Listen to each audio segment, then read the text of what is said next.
Silent. গতকাল আমরা কি পড়ছিলাম? টিনোফোরা, তাই তো? আচ্ছা, আজকে আমরা কি পড়বো? কি পড়বো বলছিলাম? হ্যাঁ, প্ল্যাটিহেলমিনথিস, নেমাটোহেলমিনথিস, এরপরে কি আছে? এরপরে আছে অ্যানিলিডা, এরপরে আছে আর্থ্রোপোডা। ঠিক আছে, ওইগুলি সম্পর্কে আমরা পড়বো। তো যাক, আজকে ফার্স্ট যে পর্বটা পড়বো সেটার নাম কি? না হচ্ছে প্ল্যাটিহেলমিনথিস।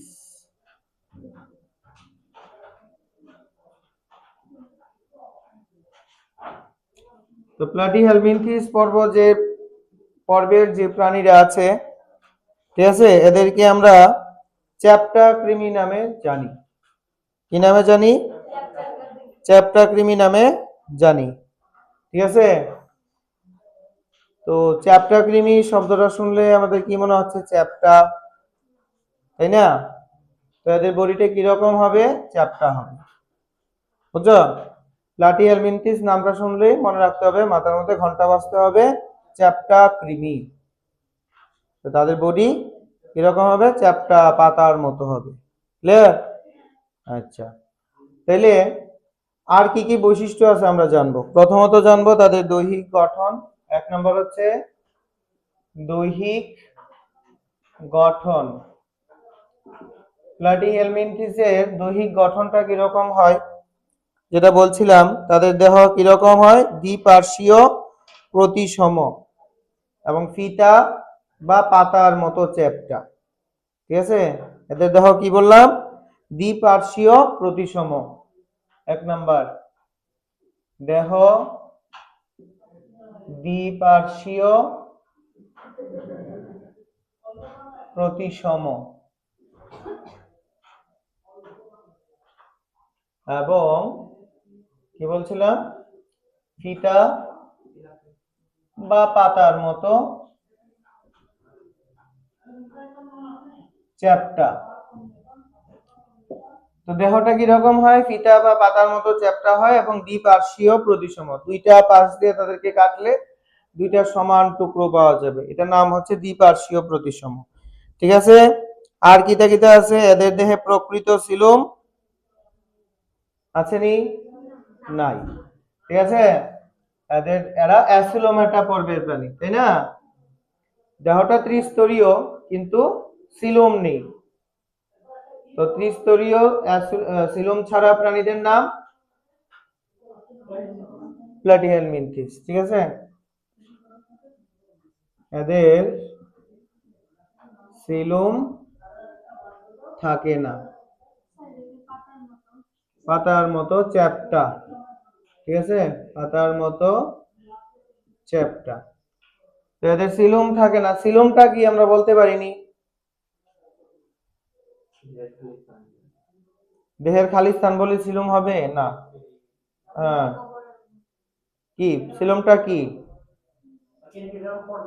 Very good, very good. যে মেসোডার্ম নামক স্তরের মধ্যে পেরিটোনিয়াম পর্দা দ্বারা আবৃত একটা খালি জায়গা বা গহ্বর থাকবে, সেটাকে আমরা সিলুম বলি।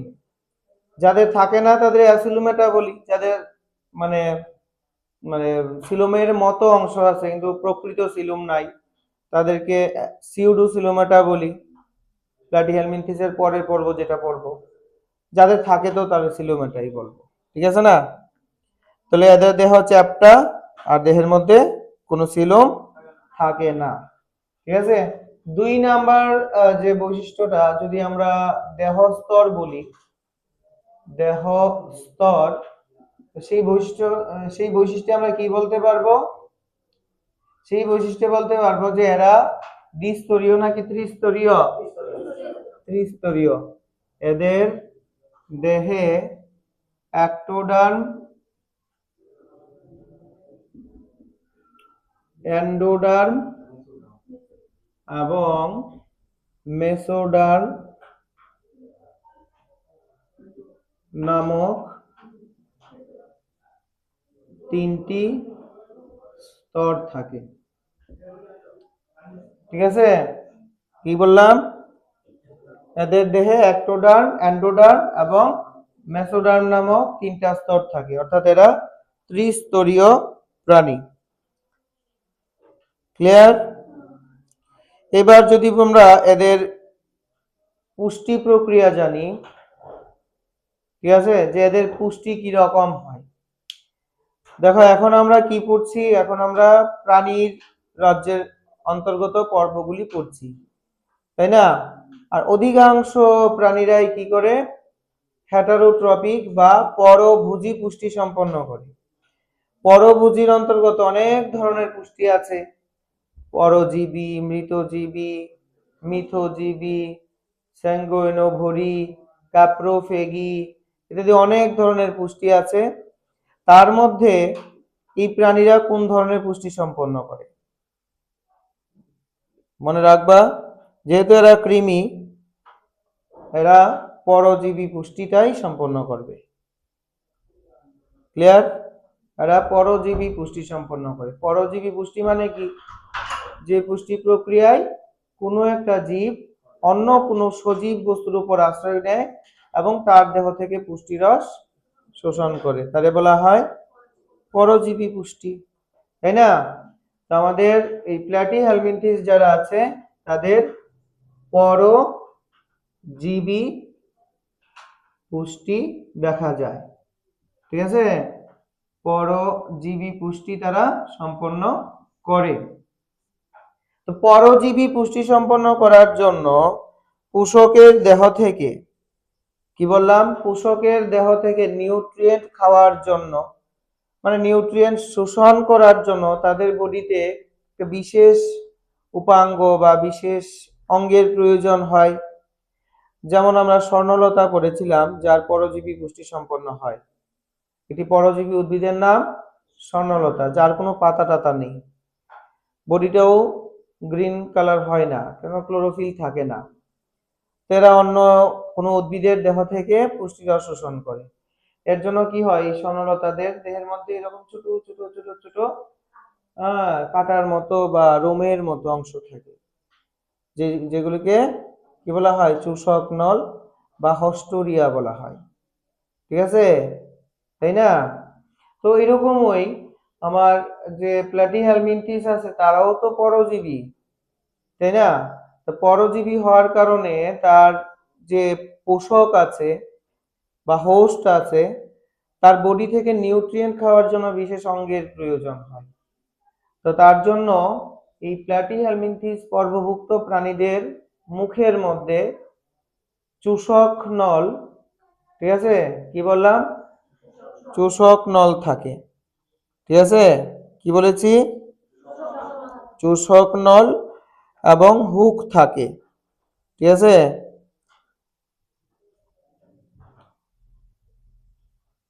এদের মুখছিদ্রে, হয়তো তো পুষ্টির,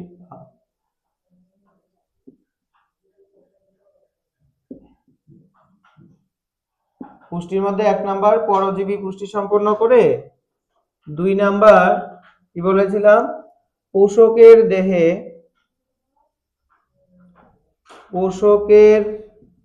দেহে আটকে থাকার জন্য, পোষকের দেহে আটকে থাকার জন্য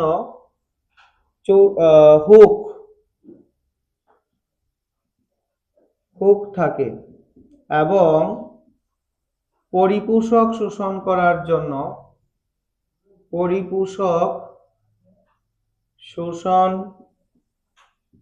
করার জন্য আটকে থাকার জন্য হুক থাকে, হুক দিয়ে তারা আটকায় থাকবো। এবং তাদের মুখছিদ্রের মধ্যে আরেকটা জিনিস থাকে, চূষক নল। এই চূষক নল দিয়ে তারা নিউট্রিয়েন্ট খেতে পারে, তাই তো? পরিপোষক শোষণ করার জন্য চূষক নল থাকে। ক্লিয়ার? হ্যাঁ, মুখে থাকে। তো কি বললাম, এই প্ল্যাটিহেলমিনথিস পর্বভুক্ত প্রাণীদের, হ্যাঁ, দেহের সাথে মানে পোষকের দেহের মধ্যে আটকে থাকার জন্য হুক থাকে, ঠিক আছে, এবং পরিপোষক শোষণ করার জন্য কি থাকে, চূষক, চূষক, হ্যাঁ চূষক নল থাকে। তো এরা পোষকের দেহ থেকে কি খায়, খাবার খায় নাকি পরিপোষকটা খায়, নিউট্রিয়েন্টটা খায় বা পরিপোষক খায়। তো খাবারটা কি পাচিত হওয়ার প্রয়োজন আছে, পাচিত হওয়ার প্রয়োজন নেই, কেননা এরা তো নিউট্রিয়েন্ট খাচ্ছে। আমরা যখন আমরা যখন ওই বিভিন্ন ধরনের প্যারাসাইট পড়েছিলাম, ঠিক আছে, তো তাদের যে পুষ্টিক নালীটা আমরা অসম্পূর্ণ বা নেই পাইছিলাম। কেন নেই পাইছিলাম, কারণ তাদের খাবার পরিপাকের প্রয়োজনই হয়েছিল না, তাই না। প্লাটি হেলমিনথিস পর্বের প্রাণীরাও আমাদের মতো জটিল খাবার খায় না, তাই না, বরং আমরা যা খাই, খাওয়ার পর খাবারটাকে যখন ডাইজেস্ট করে এলামো, পাচিত করে এলামো, হ্যাঁ সরল করে এলামো, ঠিক আছে, ওই সরল খাবারটাকে তারা শোষণ করে। ক্লিয়ার। তো শোষণ করার জন্য কি হয়, মানে সরল খাবার যেহেতু তারা শোষণ করতেছে, তো তাদের দেহের ভেতরে গিয়া খাবারের পরিপাকের আর প্রয়োজনই হয় না, তাই না, পাচিত খাবারই খাইতেছে, তো ওই খাবারটা গিয়া কি আর পরিপাকের প্রয়োজন আছে, নাই।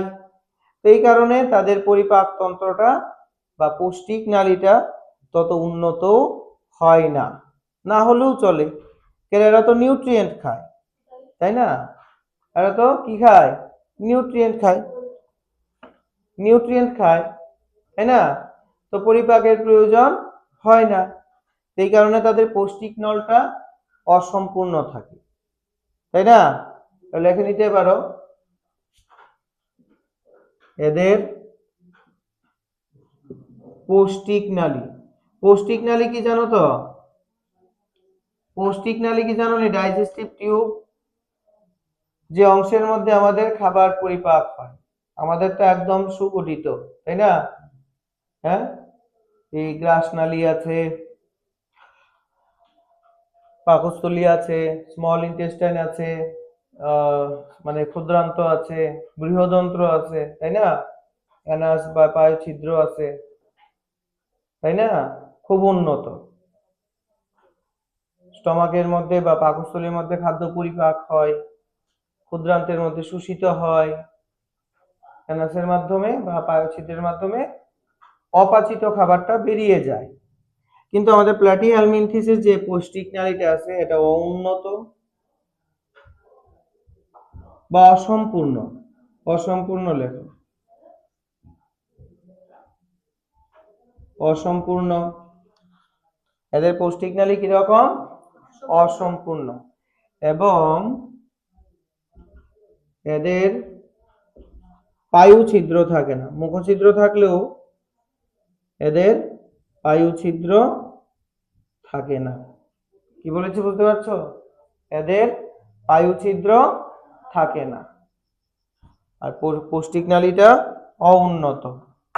এই দিয়ে আমরা তাদের পুষ্টিটা বললাম। ক্লিয়ার। এইবার আসো তাদের শ্বসন এবং সংবহন তন্ত্র, ঠিক আছে, তারা শ্বসন কোন অঙ্গের মাধ্যমে করে, ঠিক আছে, এবং সংবহন কোন অঙ্গের মাধ্যমে করে। শ্বসন তো করা প্রয়োজন, তাই না, শ্বসন ছাড়া কি জীবরা বাঁচবে, জীবেরা বাঁচবে, বাঁচত না। তা আগে তো আমরা জানতে হবে শ্বসনটা কি, শ্বসন কি জানিনি, শ্বসন কি তো জানিনি, শ্বসন এবং কি বলেছিলাম, সংবহন তন্ত্র, শ্বসন এবং সংবহন তন্ত্র। শ্বসন এবং সংবহন তন্ত্র জানলে আমাদের আগে জানতে হবে যে শ্বসন কাকে বলে। ফ্যানগুলো অফ করে দাও, অফ করে দাও। শান্তিতে ক্লাস করান যাবে, শব্দই বানাইলো। যাক, তাহলে শ্বসন মানে কি জানি তো আমরা? শ্বসন বা রেসপিরেশন, প্রশ্বাস নেই, নিঃশ্বাস ফেলি, এটাকে শ্বসন বলা হয় না? না, এটাকে শ্বাসকার্য বলা হয় বা ব্রিথিং বলা হয়। ঠিক আছে? আর শ্বসন কোন জিনিসটা? যে পদ্ধতিতে আমাদের দেহে শক্তি বা এনার্জি প্রডিউস হয়। ঠিক আছে? যে পদ্ধতিতে আমাদের প্রত্যেকটা কোষের মধ্যে শক্তি উৎপন্ন হয় তাকে বলা হয় শ্বসন বা রেসপিরেশন। আর এই শক্তি উৎপাদনের জন্য অক্সিজেনের প্রয়োজন, এই কারণে আমি অক্সিজেন নিছি, তাই না? অক্সিজেন নিছি। হ্যাঁ, কার্বন ডাইঅক্সাইড নেই। আমরা কি শুধু অক্সিজেন নিছি? শুধু অক্সিজেন তো নেই না, যে এখানে অক্সিজেন আছে, এখানে অক্সিজেন আছে, এরকম নেই। বাচ্চা বাচ্চা নেই, বাচ্চা তো আর নেই না, মানে অক্সিজেন যুক্ত বায়ু আমরা গ্রহণ করি। অক্সিজেন নেই কথাটা বা অক্সিজেন গ্রহণ করি কথাটা কিন্তু ভুল। অক্সিজেন যুক্ত বায়ু গ্রহণ করি, তাই না? ইন জেনারেল লয়ে লাই, তাই না? এর মধ্যে অক্সিজেনও আছে, নাইট্রোজেনও আছে, 78% নাইট্রোজেন আছে, তাই না? যাক, তো অক্সিজেনের প্রয়োজন হয় রেসপিরেশন বা শ্বসনের জন্য, এই কারণে আমরা অক্সিজেন যুক্ত বায়ুটা গ্রহণ করি। বুঝছো? তবে মনে রাখবা, শ্বসন কি? যে প্রক্রিয়ায় আমাদের কোষের মধ্যে শক্তি উৎপন্ন হয় তাকে বলা হয় শ্বসন বা রেসপিরেশন। সংবহন কিটা?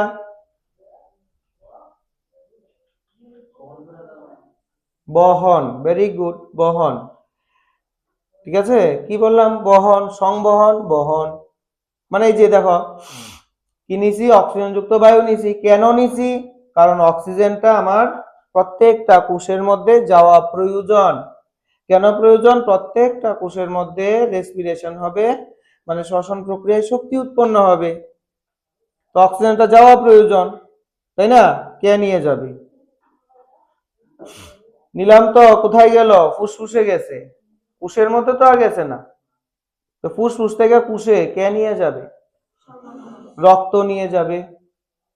এই যে রক্ত অক্সিজেনটা নিয়ে গেল কোষের কাছে, অক্সিজেনকে নিয়ে বলবে, হ্যালো কোষ ভাই, আমি রক্ত তোমার কাছে অক্সিজেন দিতে আইছি, নো অক্সিজেন তোমার, তুমি শ্বসন করো, শক্তি উৎপন্ন করো, আমার মালিকরে বাঁচাই রাখো।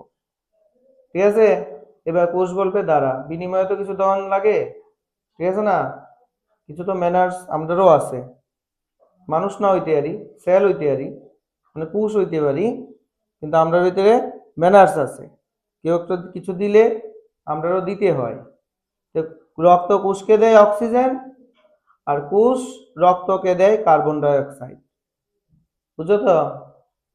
ওই কার্বন ডাই অক্সাইড থেকে আবার নিয়ে ফুসফুসে চলে আসে, ফুসফুস থেকে আমরা এক্সহেল করে দিই বা বের করে দিই কার্বন ডাই অক্সাইডটাকে। এই যে অক্সিজেন যাওয়া, কার্বন ডাই অক্সাইড ফিরে আসা, আবার অক্সিজেন যাওয়া, কার্বন ডাই অক্সাইড ফিরে আসা, ঠিক আছে? এই যে যাওয়া আসা, শুধু not only oxygen and carbon ডাই অক্সাইড, খাদ্য, হরমোন, বিভিন্ন এবং বিভিন্ন ধরনের ওয়েস্ট প্রোডাক্ট, ঠিক আছে, মানে বর্জ্য পদার্থ, ঠিক আছে, বা রেচন পদার্থ, এইগুলিরও আসা যাওয়া, এক জায়গা থেকে অন্য জায়গায় যেতে হয়। ক্লিয়ার? যেমন আমাদের লিভার বা যকৃতের মধ্যে ইউরিয়া উৎপন্ন হয়, ঠিক আছে? এই ইউরিয়াটা যেতে হয় কোথায়? কিডনিতে। তবেই না কিডনি মূত্র উৎপাদনের মাধ্যমে সেই ইউরিয়াটা বের করে দিতে পারবে, তাই না? তো রক্তকে তো নিয়ে আসতে হবে কিডনির মধ্যে, লিভার থেকে কিডনিতে নিয়ে আসতে হবে, তাই না? কে নিয়ে আসবে? রক্ত নিয়ে আসবে। এই প্রসেসটাকে কি বলে? এই প্রসেসটা হচ্ছে সংবহন। ক্লিয়ার? হ্যাঁ? তো প্ল্যাটি হেলমিনথিস পর্বভুক্ত যে প্রাণীরা আছে তাদের শ্বসন এবং সংবহন তন্ত্রটাও অউন্নত।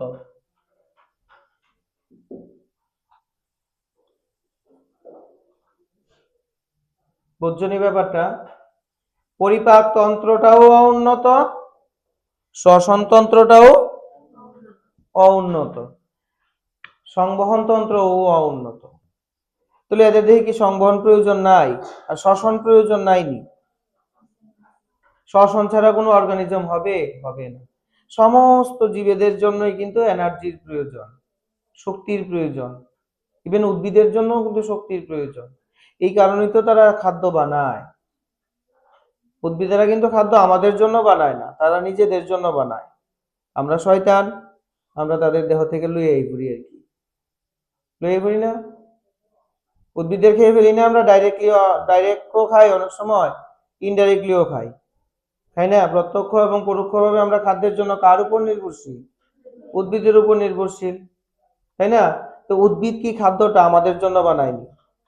হ্যাঁ, পৃথিবীতে এমন কোনো অর্গানিজম নাই যে অন্যের জন্য বাঁচে। তুমি হয়তো বলতে পারবা, ঠিক আছে, যে আমি মা বাবার জন্য বাঁচি, ঠিক আছে না, আমি অমুকের জন্য বাঁচি, ঠিক আছে, আমি আমার চাকরির প্রয়োজন কেন? আমার মা বাবার জন্য। আমার চাকরির প্রয়োজন কেন?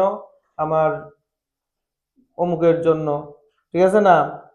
আসলে ব্যাপারটা কি? এগুলি হয়তো লেখায় কথাটা সুন্দর বা বলতে কথাটা সুন্দর, ঠিক আছে, কিন্তু অ্যাকচুয়ালি কিন্তু আমার চাকরিটা দরকার কার জন্য? আমার নিজের জন্য, তাই না? আমি খাই কার জন্য? আমি বেঁচে থাকি কার জন্য? আমি নিজের জন্য, ঠিক আছে না? ইভেন মা বাবাও তার ছেলে মেয়েদের জন্য বাঁচে না, তার নিজের জন্যই বাঁচে। অর্গানিজম সিস্টেমটাই এরকম, ঠিক আছে না? হ্যাঁ, একটা ছেলে মরলে কি মা মেরে থাকানি? হ্যাঁ, মা হয়তো পৃথিবীর মধ্যে সবচেয়ে বেশি ভালোবাসে আমাদের, কিন্তু আমরা যখন মরে যাবো, ঠিক আছে, হয়তো বা মার আগে যদি মরে যায়, কারণ মা তো আর মরতো না, মা কি মরে যাবো গা? মরতো না। এ থেকে কি প্রমাণিত? যে যার জীবন বাঁচো, তাই না? বুঝছো তো? হয়তো পৃথিবীতে সবচেয়ে বেশি ভালোবাসেন মা, বেশি ভালোবাসেন, কিন্তু নিজের থেকে বেশি না, ঠিক আছে? হয়তো এটা গানের মধ্যে সুন্দর আছে যে স্বার্থ, মার ভালোবাসার মধ্যে কোনো স্বার্থ নাই, ঠিক আছে না? কিন্তু সবাই, এই যে আমিও যখন বাবা হমু, ঠিক আছে না, তখনও কিন্তু আমি সন্তানের থেকে কিন্তু আমার নিজেরটাই বেশি দেখবো। এটাই অর্গানিজমের, মানে আমরা প্রাণীদের বৈশিষ্ট্য বা জীবেদের বৈশিষ্ট্য, তাই না? খুব কমই পাওয়া যায় এরকম, ঠিক আছে, যে সন্তানকে বাঁচাইয়া, ওই বাহুবলী বইয়ের মধ্যে দেখছি, সিনেমাতে দেখছিলাম, ঠাম্মা কি করছে, ঠাকুর মহিত অমরেন্দ্র বাহুবলীকে আমরা গাঢ় দইরা জলের উপরে রেখে দিয়েছে আর নিজে মরে গেছে। মইরা সাইডেও এই অমরেন্দ্র বাহুবলীকে ধরে রাখছে। এটা কি আদৌ সম্ভব?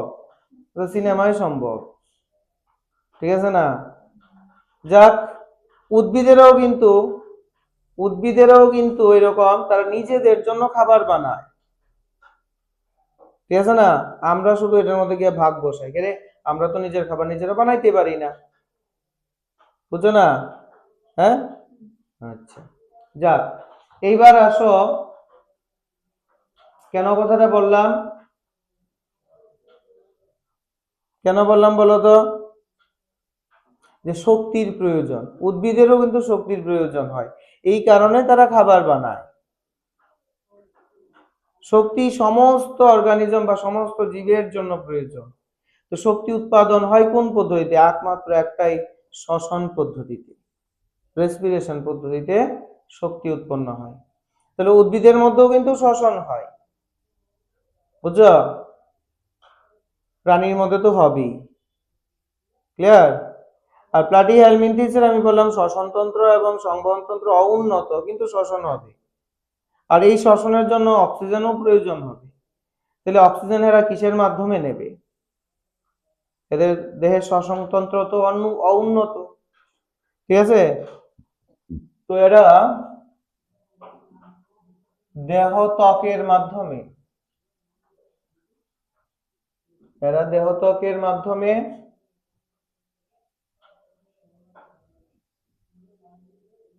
অক্সিজেন গ্রহণ করে।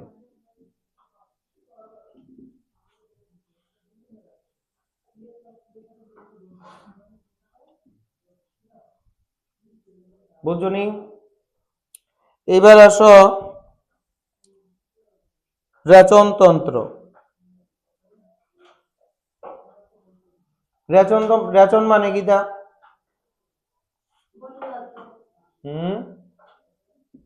রেচন মানে কি? রেচন মানে না, রেচন মানে বর্জ্য পদার্থ। রেচন মানেই বর্জ্য পদার্থ নয়। রেচন পদার্থ মানে বর্জ্য পদার্থ তুমি বলতে পারবা, এটা কিটা কয় আবার? বর্জ্য পদার্থ তোমরা বলতে পারো, এটা কিটা কয় আবার, তাই না? রেচন পদার্থ মানেই বর্জ্য পদার্থ, কিন্তু বর্জ্য পদার্থ মানেই রেচন পদার্থ নয়। অর্থাৎ সকল রেচন পদার্থই বর্জ্য না বর্জ্য, বর্জ্য পদার্থ, কিন্তু সমস্ত বর্জ্য পদার্থ রেচন পদার্থ নয়। কথাটা বুঝছো নি? কিটা বুঝছো? বর্জ্য পদার্থ হলো বর্জ্য বর্জ্য পদার্থ হলো যেটা আমাদের জন্য হার্মফুল, ক্ষতিকারক, আমাদের দেহে উৎপন্ন ক্ষতিকারক, ঠিক আছে, ম্যাটেরিয়ালকে আমরা বর্জ্য পদার্থ বলতেই পারি। ক্ষতিকারক জিনিসটাকে আমরা রাখবো, বর্জন করে দিব, যেটা বর্জনীয় সেটাই তো বর্জ্য পদার্থ, তাই না? আর রেচন পদার্থ হলো এমন কতগুলি ক্ষতিকারক পদার্থ যা কিনা মেটাবলিক প্রসেসে উৎপন্ন হয়। মেটাবলিকের বাংলা হলো বিপাক, বিপাক প্রক্রিয়ায় উৎপন্ন হয়। ক্লিয়ার? তাহলে দেখো, ওই যে ক্ষতিকারক বললাম, তো এখানে আমরা তারে বর্জ্য কইতে পারি। রেচন পদার্থ বর্জনীয়, যেহেতু এটা ক্ষতিকারক তাহলে বর্জ্য, কিন্তু প্লাস হবে কি, এটা বিপাক প্রক্রিয়ায় উৎপন্ন হতে হবে। তাহলে এর লিগা সকল রেচন পদার্থ বর্জ্য, যেহেতু এটা ক্ষতিকারক বর্জ্য পদার্থ, কিন্তু সব বর্জ্য পদার্থ কি বিপাক প্রক্রিয়ায় উৎপন্ন হয়নি? হয় না। এলে যে বর্জ্যটা বিপাক প্রক্রিয়া উৎপন্ন হচ্ছে না, এটা শুধু বর্জ্য পদার্থ, এটা রেচন পদার্থ আমরা বলবো না। যেমন মল হচ্ছে আমাদের দেহের অপাচ্য খাদ্য। মল আমাদের দেহের অপাচ্য খাদ্য, আনডাইজেস্টেড ফুড, বুঝছো তো? তো এটা আমাদের দেহে বিপাক প্রক্রিয়া উৎপন্ন হয়েছে না, মানে কোষের ভেতরে উৎপন্ন হয়েছে না, এতটুকু বুঝে রাখো, সেলের ভেতরে উৎপন্ন হয়েছে না, তাই না? হয়েছে কি? মল কি কোষের ভেতরে উৎপন্ন হয় নাকি পরিপাক নালীতে উৎপন্ন হয়? পরিপাক নালীতে উৎপন্ন হয়, কোষের ভেতরে তা হয়েছে না, ঠিক আছে না? অর্থাৎ এটা বিপাক প্রক্রিয়া না, কিন্তু এটা আমাদের দেহের জন্য ক্ষতিকারক। জমাই রাখলে আবার অসুবিধা হইব, 2 দিন 3 দিন না করলে অসুবিধা হইব নি? হইব না? হ্যাঁ, তো এটা ক্ষতিকারক, তাই লেগে এটা বর্জ্য পদার্থ, কিন্তু যেহেতু বিপাক প্রক্রিয়া উৎপন্ন হয়েছে না, এটা আমরা রেচন বলবো না। যেমন আবার ইউরিয়া আছে, ক্ষতিকারক, এটা জমলে হাত পায়ে ব্যথা হইব, ঠিক আছে না? রক্তটা টক্সিক হয়ে যাবো গা, মরিও যে দিয়ে দেবো একদিন, কিডনি নষ্ট হলে যেটা হয়, বুঝছো তো? তো বাজে পদার্থ মানে ক্ষতিকারক পদার্থ দেহ থেকে বের করতে হবে, এবং প্লাস এটা বিপাক প্রক্রিয়ায় উৎপন্ন হয়, এর লেগে এটারে আমরা রেচন পদার্থ বলবো। বোঝা গেছে রেচন পদার্থ আর বর্জ্য পদার্থের পার্থক্যটা? হ্যাঁ, তাহলে আমার যে প্ল্যাটিহেল মিন্থিস পর্বভুক্ত প্রাণী আছে, তো তাদেরও রেচন তন্ত্র আছে, মানে তাদের যে দেহের মধ্যে হার্মফুল যে মেটাবলিক ওয়েস্ট প্রডিউস হয়, হ্যাঁ, ক্ষতিকারক বিপাকীয় বর্জ্য মানে রেচন পদার্থ উৎপন্ন হয়, সেই রেচন পদার্থটা তারা দেহ থেকে বের করে দিতে হয়। দেখো, পরিপাক নালীটা অসম্পূর্ণ, শ্বসনতন্ত্র সংবহনতন্ত্র উন্নত, কিন্তু এদেরও আবার রেচনতন্ত্র আছে। এরে বর্জ্য পদার্থ বের করতে হবে, তাই না? তো তাদের রেচনতন্ত্রের মধ্যে একটা বিশেষ কোষ দেখা যায় যেটাকে শিখা কোষ বা ফ্লেম সেল, বা সোলানয়েড কোষ এর মাধ্যমে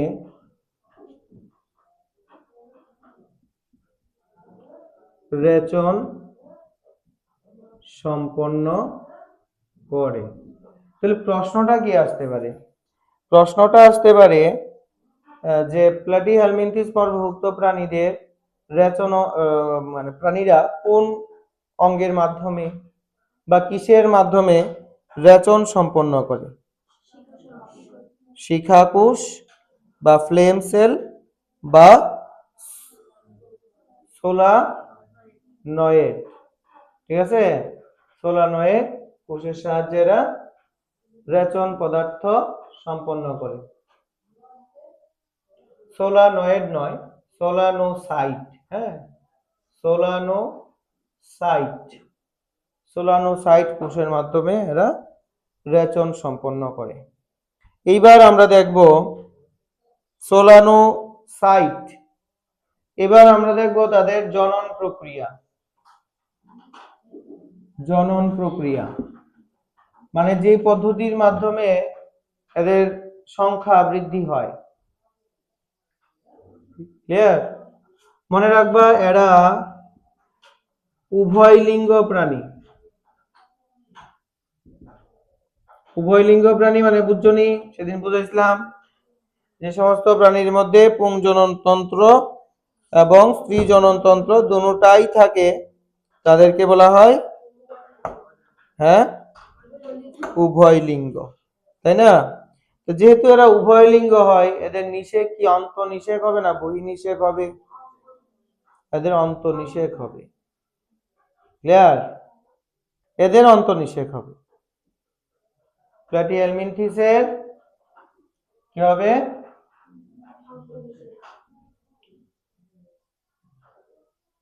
অন্তঃনিষেক হয়। নিষেক মানে কি? নিষেক মানে কি? পুংজনন কোষ এবং স্ত্রী জনন কোষের মিলন। একটাই বডি থেকে মানে উভয় লিঙ্গ যেহেতু একটাই বডিতে পুংজনন তন্ত্র থাকবে, যেখান থেকে পুংজনন কোষ উৎপন্ন হবে। ওই বডির মধ্যেই স্ত্রী জনন তন্ত্র থাকবে, যার মধ্য থেকে স্ত্রী জনন কোষ উৎপন্ন হবে। এই পুংজনন কোষ এবং স্ত্রী জনন কোষের মিলনকে বলা হয় নিষেক বা ফার্টিলাইজেশন। ক্লিয়ার? এবার আসো এই প্লাটিহেলমিনথিসের মধ্যে কি কোন কোন প্রাণীরা পড়ে? যেমন যকৃৎ কৃমি বা ফেসিওলা হেপাটিকা, ঠিক আছে? এইটাও দেখতে কি রকম? চ্যাপ্টা ফিতার মতো। তারও মুখের মধ্যে হুক আছে, পায়ু ছিদ্র নাই, ফ্লেম কোষ নামক রেচন অঙ্গ আছে। এর জন্য আমরা এই ফেসিওলা হেপাটিকা বা যকৃৎ কৃমিকে আমরা এই প্লাটিহেলমিনথিস বলতেই পারবো, তাই না? তাহলে উদাহরণ হিসেবে 1 নাম্বার আমরা যকৃৎ কৃমি বলতে পারবো। যকৃৎ কৃমি। 2 নাম্বার কি বলতে পারবো? 2 নাম্বার বলবো তোমার প্ল্যানেরিয়া। হ্যাঁ, প্ল্যানেরিয়া।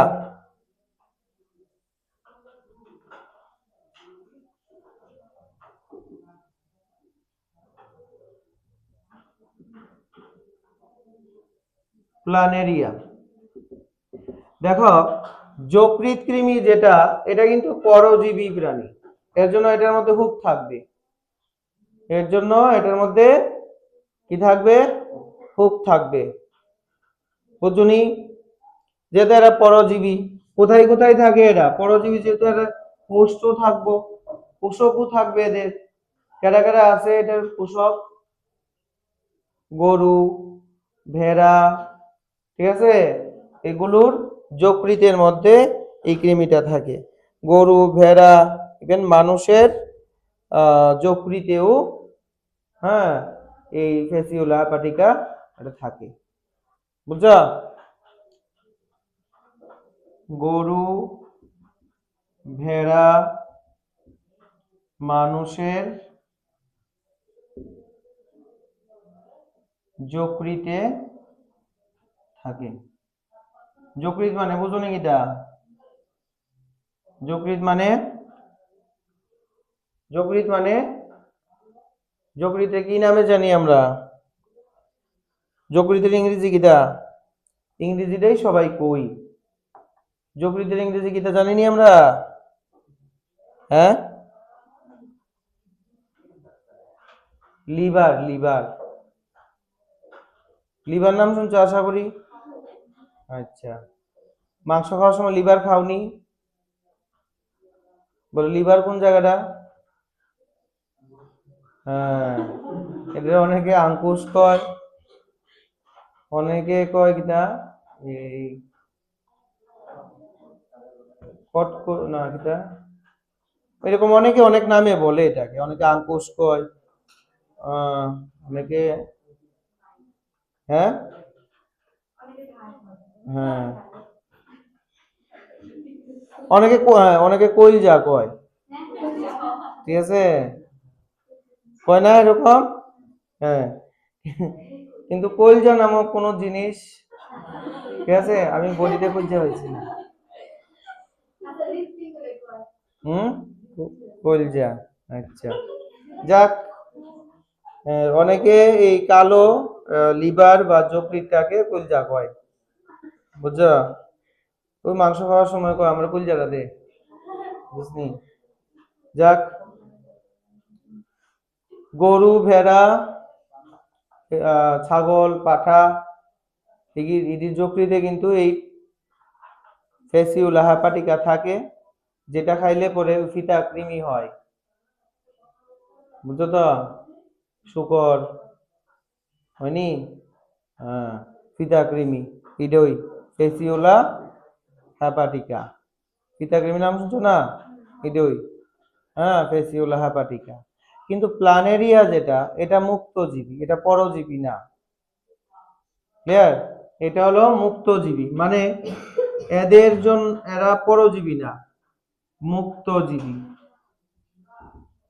এখানে আমি কিন্তু প্লাটিহেলমিনথিসের মধ্যে বলেছিলাম এরা পরজীবী, ম্যাক্সিমাম পরজীবী। কিছু কিছু মানে ব্যতিক্রম থাকতে পারে, ঠিক আছে। যেমন একটা ব্যতিক্রম আমি এখানে লিখলাম, প্ল্যানেরিয়া। তারা কিন্তু আবার পরজীবী না, তার মানে তারা অন্য কোনো প্রাণীর মধ্যে তারা আশ্রয় নেবে না, তারা ডিপেন্ডেন্ট না, অর্থাৎ এরা হচ্ছে মুক্তজীবী।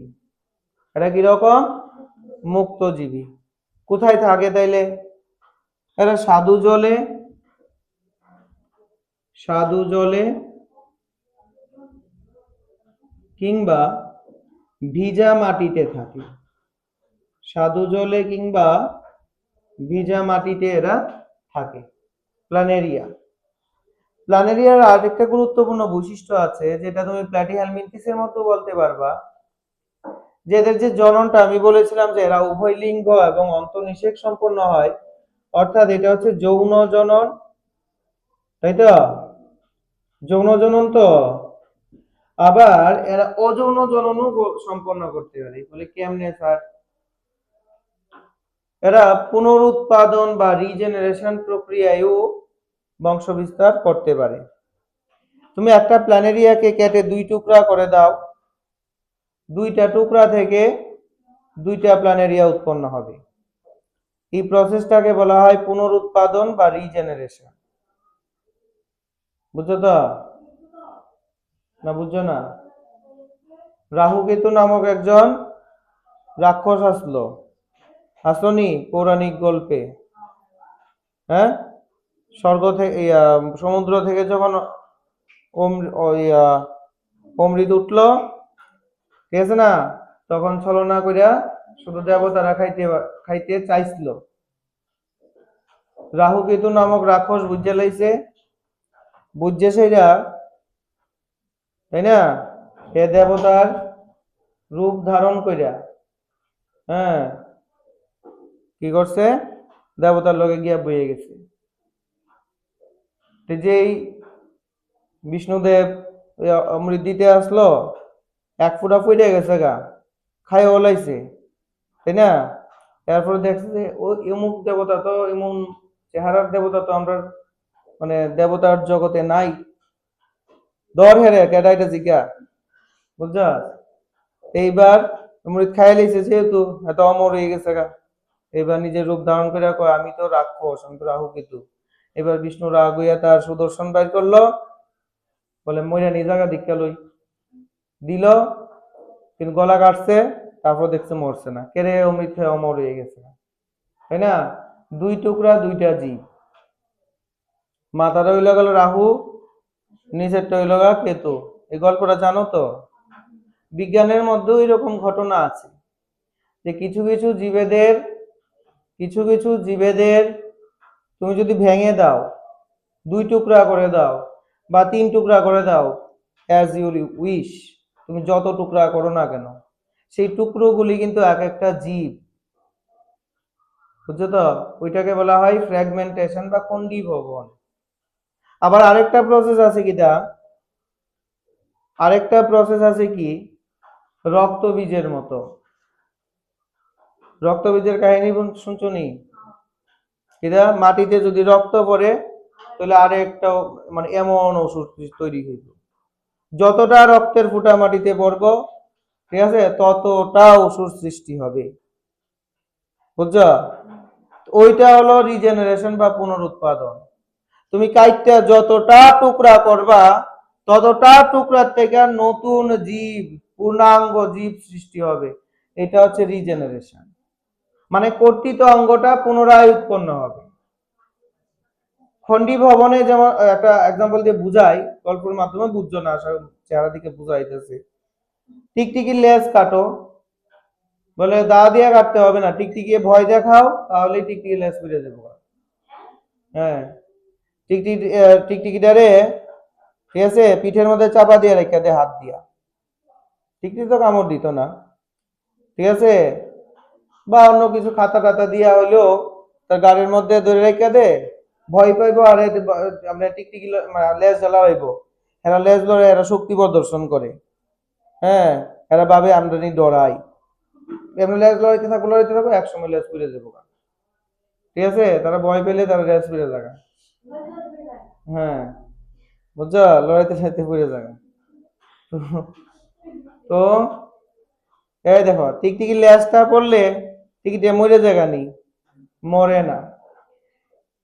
টিকটিকিটার দেহটার থেকে আবার পুনরায় লেজ উৎপন্ন হয়, কিন্তু লেজ থেকে টিকটিকির বডিটা উৎপন্ন হয় না, লেজটা পড়ে মন নষ্ট হয়ে যাবে, পচে যায়, বুঝছো তো।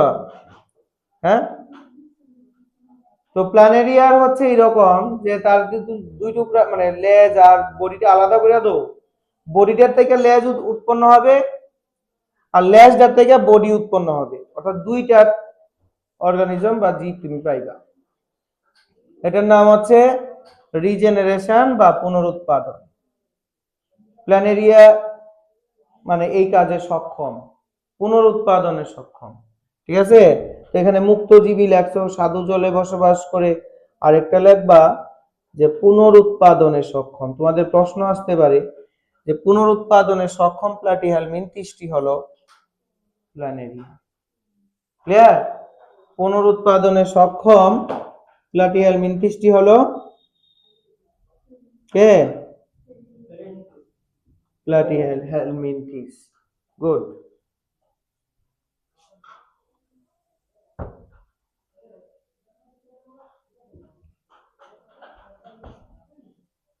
বুঝছো? এই প্লাটিহেলমিনথিস থেকে আমরা কি বুঝলাম বলো?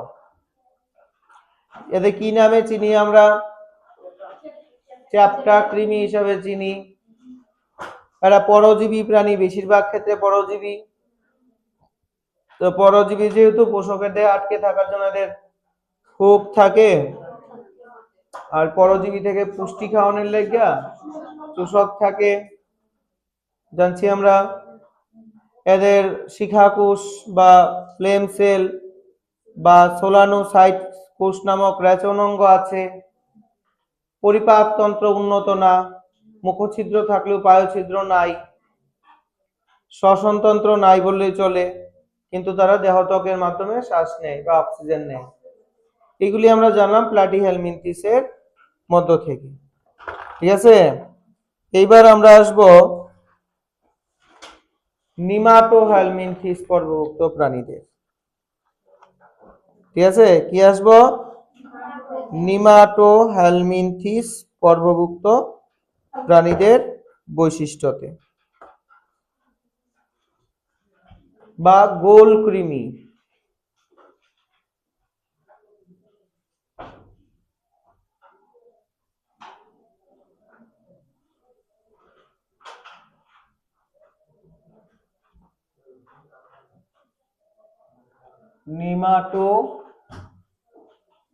নিমাটোহেলমিনথিস বা গোলকৃমি বা নিমাটোডাও বলতে পারো। ঠিক আছে, প্লাটিহেলমিনথিস আসলো ফিতা কৃমি, ফিতার মতো আকৃতি যেহেতু। আর গোলকৃমি কিটা মানে নিমাটোহেলমিনথিস কি রকম? গোল গোল পাইপের মতো। এটা কি গুলনি? হ্যাঁ, এটা গুলনি, গোল না এটা এখানে গোল না। ঠিক আছে, গোল নলাকার, বুঝছো তো? এই কারণে এদেরকে গোল কৃমি বলা হয়। কি বলা হয় এদেরকে? গোল কৃমি বলা হয়। তো গোল কৃমিদের বৈশিষ্ট্যের মধ্যে এক নম্বরে আমরা কি বলতে পারি? সেম দেহ গঠনে যদি আমরা বলি, হ্যাঁ, দেহ গঠন যদি আমরা বলি কি হবে? এদের দেহ গোল নলাকার। এদের দেহ কিরকম? গোল নলাকার। কিরকম এদের দেহ? গোল নলাকার। ঠিক আছে, এবং অখণ্ডিত। এবং কি বললাম? অখণ্ডিত।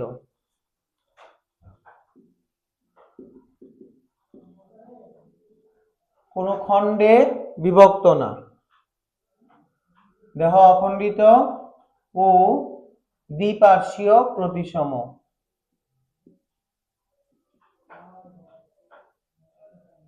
ক্লিয়ার? দ্বিপার্শ্বীয় মানে দুইবার, দুইবার সাইড দিয়ে কাটলে সমান টুকরো পাইবা। ক্লিয়ার? এইবার আসো যে সিলোম বা দেহ গহ্বর, কম্পেয়ার করে পড়ো, হ্যাঁ, তাহলে মন থাকবে। আমরা প্লাটিহেলমিনথিসের প্রথমে কি করছিলাম? দেহ গঠন কি রকম আসতো তাদের দেহটা? চ্যাপ্টা ফিতা। এদের দেহ গোল নলাকার। সিমিলারিটিস আছে, প্লাটিহেলমিনথিসেরও দ্বিপার্শ্বীয় প্রতিসম দেহ, এদেরও দ্বিপার্শ্বীয় প্রতিসম দেহ। ক্লিয়ার? দুই নম্বরে কি পড়ছিলাম? দুই নম্বরে আমরা প্লাটিহেলমিনথিসের মধ্যে কি পড়ছিলাম? সিলোম থাকে না পড়ছিলাম, দেহস্তর পড়ছিলাম। প্লাটিহেলমিনথিসে, নিমাটোহেলমিনথিসে আমরা যদি দেহস্তর দেখি তাহলে এদেরও তিনটা দেহস্তর থাকে।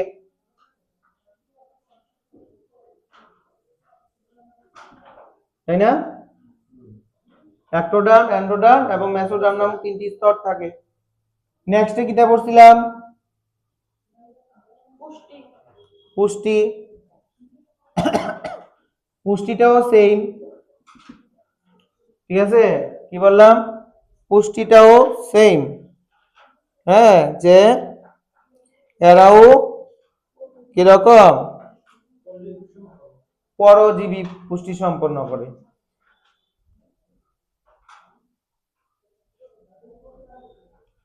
পরজীবী পুষ্টি সম্পন্ন করে। পরজীবী মানে তো বুঝলাই না, এরা পরজীবী পুষ্টি সম্পন্ন করে। ডিফারেন্স কোন জায়গায় আছে? ডিফারেন্স আছে প্ল্যাটিহেলমিনথিসের পৌষ্টিকতন্ত্রটা অসম্পূর্ণ, কিন্তু নিমাটোহেলমিনথিসরা আর একটু উন্নত হবে তো না, এরকমই তো আস্তে আস্তে উন্নত জীব হবে। প্ল্যাটিহেলমিনথিসের পৌষ্টিকতন্ত্রটা সম্পূর্ণ, প্ল্যাটিহেলমিনথিসের অসম্পূর্ণ, আর অক্ষণের নিমাটোহেলমিনথিসের সম্পূর্ণ। গুড।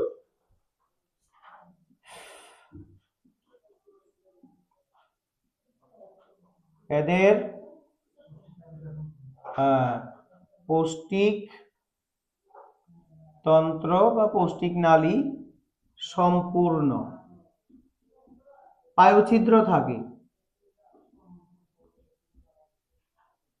আগে কিন্তু পায়ুছিদ্র আসলো না, তাই না? ওখানে পায়ুছিদ্র থাকবে। নেক্সটে কি দেখবো প্ল্যাটিহেলমিনথিসের শ্বসন। ঠিক আছে, শ্বসন কি আসলো? শ্বসন সংবহন প্ল্যাটিহেলমিনথিসে অসম্পূর্ণ। বুঝলাম নি? বুঝলাম। আচ্ছা, এদের ক্ষেত্রে মানে তোমার এই গোলকৃমি বা নিমাটোহেলমিনথিসের ক্ষেত্রে এদের ক্ষেত্রেও অসম্পূর্ণই। ঠিক আছে, তো যাক, এবার সিলোমে ডাইরেক্ট সিলোমে চলে আসো। ঠিক আছে, সিলোমের ক্ষেত্রেও কিন্তু ডিফারেন্স আছে। ঠিক আছে, সিলোম প্ল্যাটিহেলমিনথিসের ছিল না, তাই না? কিন্তু নিমাটোহেলমিনথিসের ছদ্ম সিলোম থাকে। নিমাটোহেলমিনথিসের ছদ্ম সিলোম থাকে। তো যদি বলে তো নিচের কোন প্রাণী পর্বের ছদ্ম সিলোম থাকে বা সিউডো সিলোম থাকে, তাহলে কি বলবা? প্ল্যাটিহেলমিনথিস পর্বভুক্ত প্রাণীদের। ঠিক আছে, এরপরে আসো sorry sorry sorry nematohelminthes. Good good. এবার আসো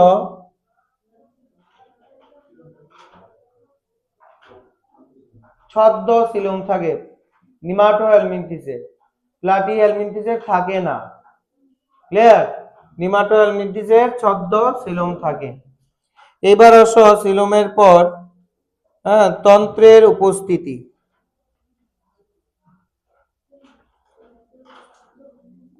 কি বলছিলাম? শ্বসনতন্ত্র সংবহনতন্ত্র তাদের নেই। তাদের প্ল্যাটিহেলমিনথিসের মতো নয়, প্ল্যাটিহেলমিনথিসের মতো নয়, নিমাটোহেলমিনথিসেরও সংবহন শ্বসনতন্ত্র নাই, কিন্তু রেচনতন্ত্র তাদের উন্নত।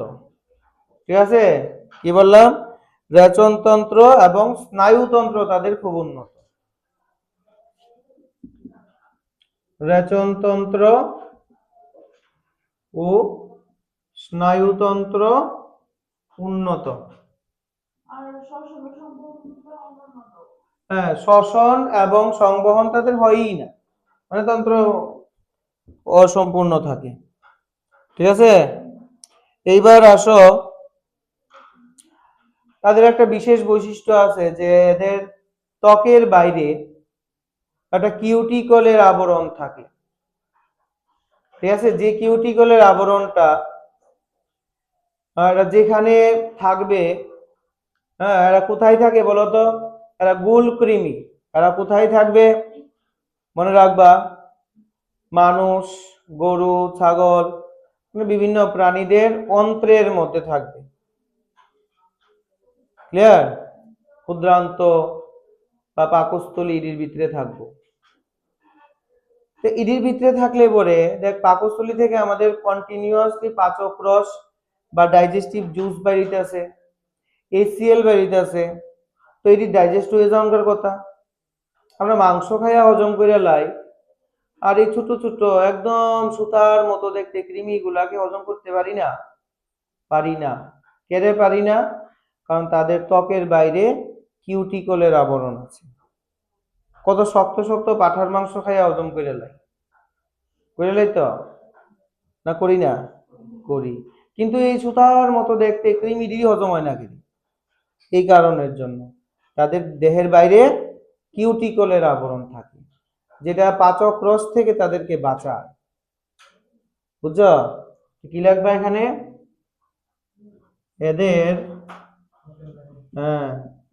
ত্বকের বাইরে কিউটিকলের আবরণ থাকে, কিউটিকলের আবরণ থাকে, যা পোষক দেহের পাচক রস থেকে রক্ষা করে। ক্লিয়ার? পোষক দেহের পাচক রস থেকে তাদেরকে রক্ষা করে। এবার আসো জনন। জননের ক্ষেত্রে যদি দেখো তুমি নিমাটোহেলমিনথিসের, তো প্লাটিহেলমিনথিস থেকে সেটা একদমই উল্টা। প্লাটিহেলমিনথিসরা হচ্ছে উভয় লিঙ্গ, কিন্তু নিমাটোহেলমিনথিসরা হচ্ছে এক লিঙ্গ প্রাণী। তাহলে এদের মধ্যে পুরুষ এবং স্ত্রী বিভেদ থাকবে নাকি একই থাকবো? আলাদা থাকবে। তো পুরুষ আর স্ত্রী চিনার উপায় কি?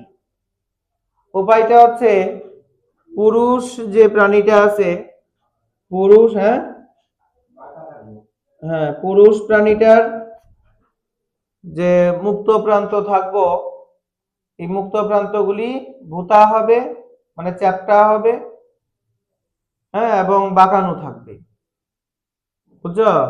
মানে প্রান্তভাগ ভূতা বা চ্যাপ্টা, ঠিক আছে?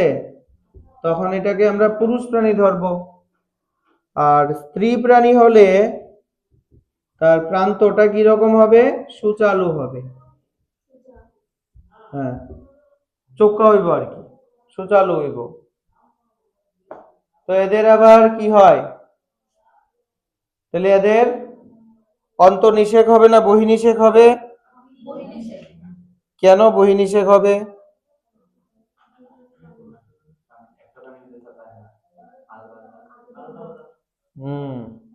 ঠিক আছে। তো যাক, এবার দেখো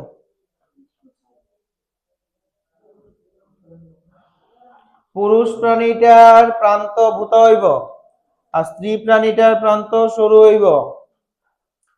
ঠিক আছে? ওখানে যদি উচ্চতা কস, মানুষের ক্ষেত্রে বলতো মেয়েদের উচ্চতা বেশি না ছেলেদের উচ্চতা বেশি?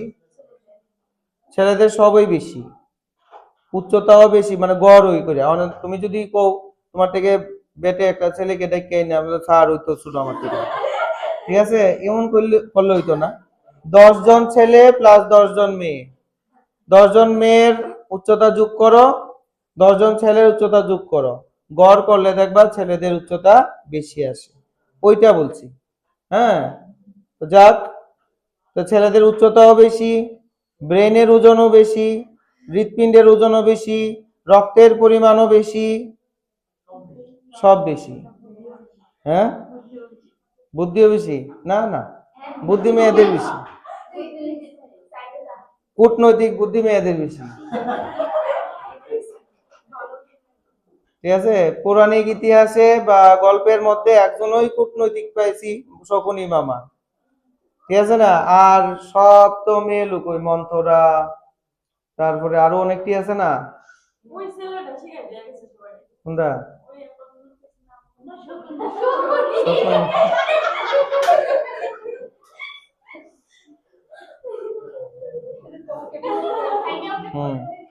আচ্ছা যাক,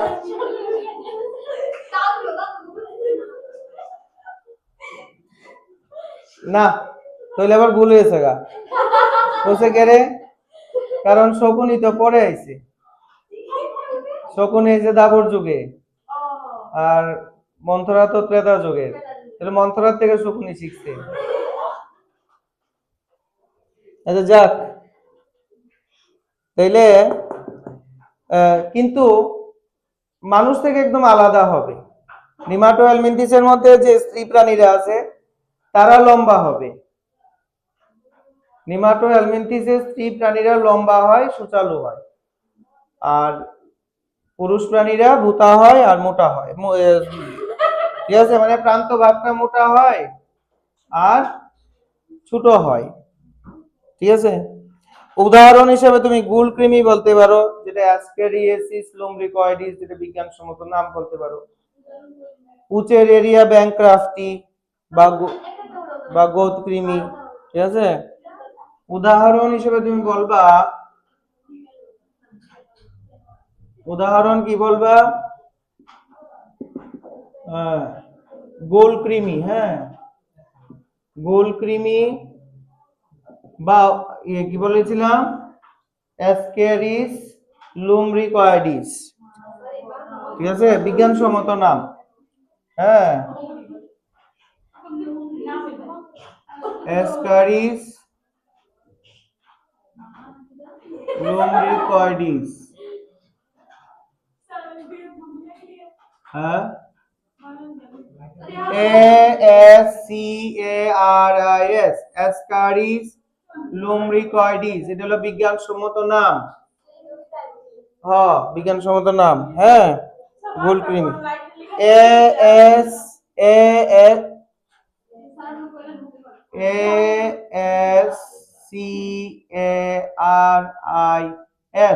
অ্যাসকারিস লুমব্রিকয়েডিস, গোলকৃমি।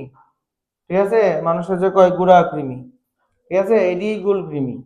এটি কোথায় থাকে? মানুষের অন্ত্রে থাকে। হ্যাঁ, এটা বিজ্ঞানসম্মত নাম, গোলকৃমির বিজ্ঞানসম্মত নাম। কোথায় থাকে এটা? এটা থাকে মানুষের অন্ত্রে। কোথায় থাকে? মানুষের অন্ত্রে। অন্ত্র মানে কি? ওই যে ক্ষুদ্রান্ত বৃহদন্ত্র কই আমরা, ওইগুলিতে থাকে। বুঝছো তো? তো এই যে কৃমি, কৃমি কেন হয় আমাদের বা শিশুদের কেন হয়? না, ফুড পয়জনিং থেকে কৃমি হয় না। হ্যাঁ, নোংরা জিনিস থেকে। ঠিক আছে না, নোংরা জিনিস থেকে হইতে পারে। অস্বাস্থ্যকর অভ্যাস, অস্বাস্থ্যকর অভ্যাসের মধ্যে কিটা আছে? নখ খাওয়া, তাই না? টয়লেট থেকে আয়া হাত না ধোয়া, ভাত খাওয়ার আগে হাত পা না ধোয়া, খালি পায়ে টয়লেটে যাওয়া। ঠিক আছে, এগুলি হচ্ছে অস্বাস্থ্যকর অভ্যাস। তো এইগুলির কারণে কি হয়, আমাদের কৃমি আমাদের বডিতে ঢুকে, কৃমির সিস্ট। শিশুদেরও সেম। ঠিক আছে, বলছি। তারপর হইল অস্বাস্থ্যকর অভ্যাস, এর কারণে হয়। তারপর হলো কাঁচা শাকসবজি না ধুয়ে খাওয়া। ঠিক আছে, অনেকে গাছ থেকে পাইলে খেয়ে এলায়। এগুলির কারণেও কৃমি হয়। খালি পায়ে হাঁটা, এই যে আমরা ওখানে খালি পায়ে, প্রচুর কৃমি ঢুকতেছে। ঠিক আছে, যাক। তারপর হচ্ছে তোমার সংক্রমিত ব্যক্তির সংস্পর্শে আসা। মানে তোমরা মধ্যে যদি কেউ কৃমি থাকে, ঠিক আছে, তোমার লোকে বই রইছে, ঠিক আছে, তাই দেহ যাইতেছে, বলতে পারছো না কিন্তু যাইতেছে। ঠিক আছে, বা তাই টয়লেট করে আইছে বা হ্যাঁ টয়লেট করে আইছে, এরপর তুমি গেছো, যাইবো। বুঝছো তো? তো কৃমি এইভাবে ছড়ায়। কৃমি কোনোদিন মিষ্টির জন্য হয় না। না খাইতে কয় আর কি। যেমন মা বাবা তো এটাও কইছিল যে ড্রেনের জল দিয়ে আইসক্রিম বানায়, আসলে কি সত্য? ঠিক আছে না, তাইলে চিনি যাতে কম খাস। বেশি খেলে তো খারাপ হই, তাই না? চিনিটা বেশি খেলে খারাপ, মানে চিনির মধ্যে তো রাসায়নিক জিনিস দেয়। হ্যাঁ, এলাকা ছোটবেলায় আমাদের চিনিও খাইতে বেশি ভালো লাগতো। না খাওয়ার লেগে আর কিটা করবো, মিথ্যা কথা। ঠিক আছে, মানে নিতে হয়।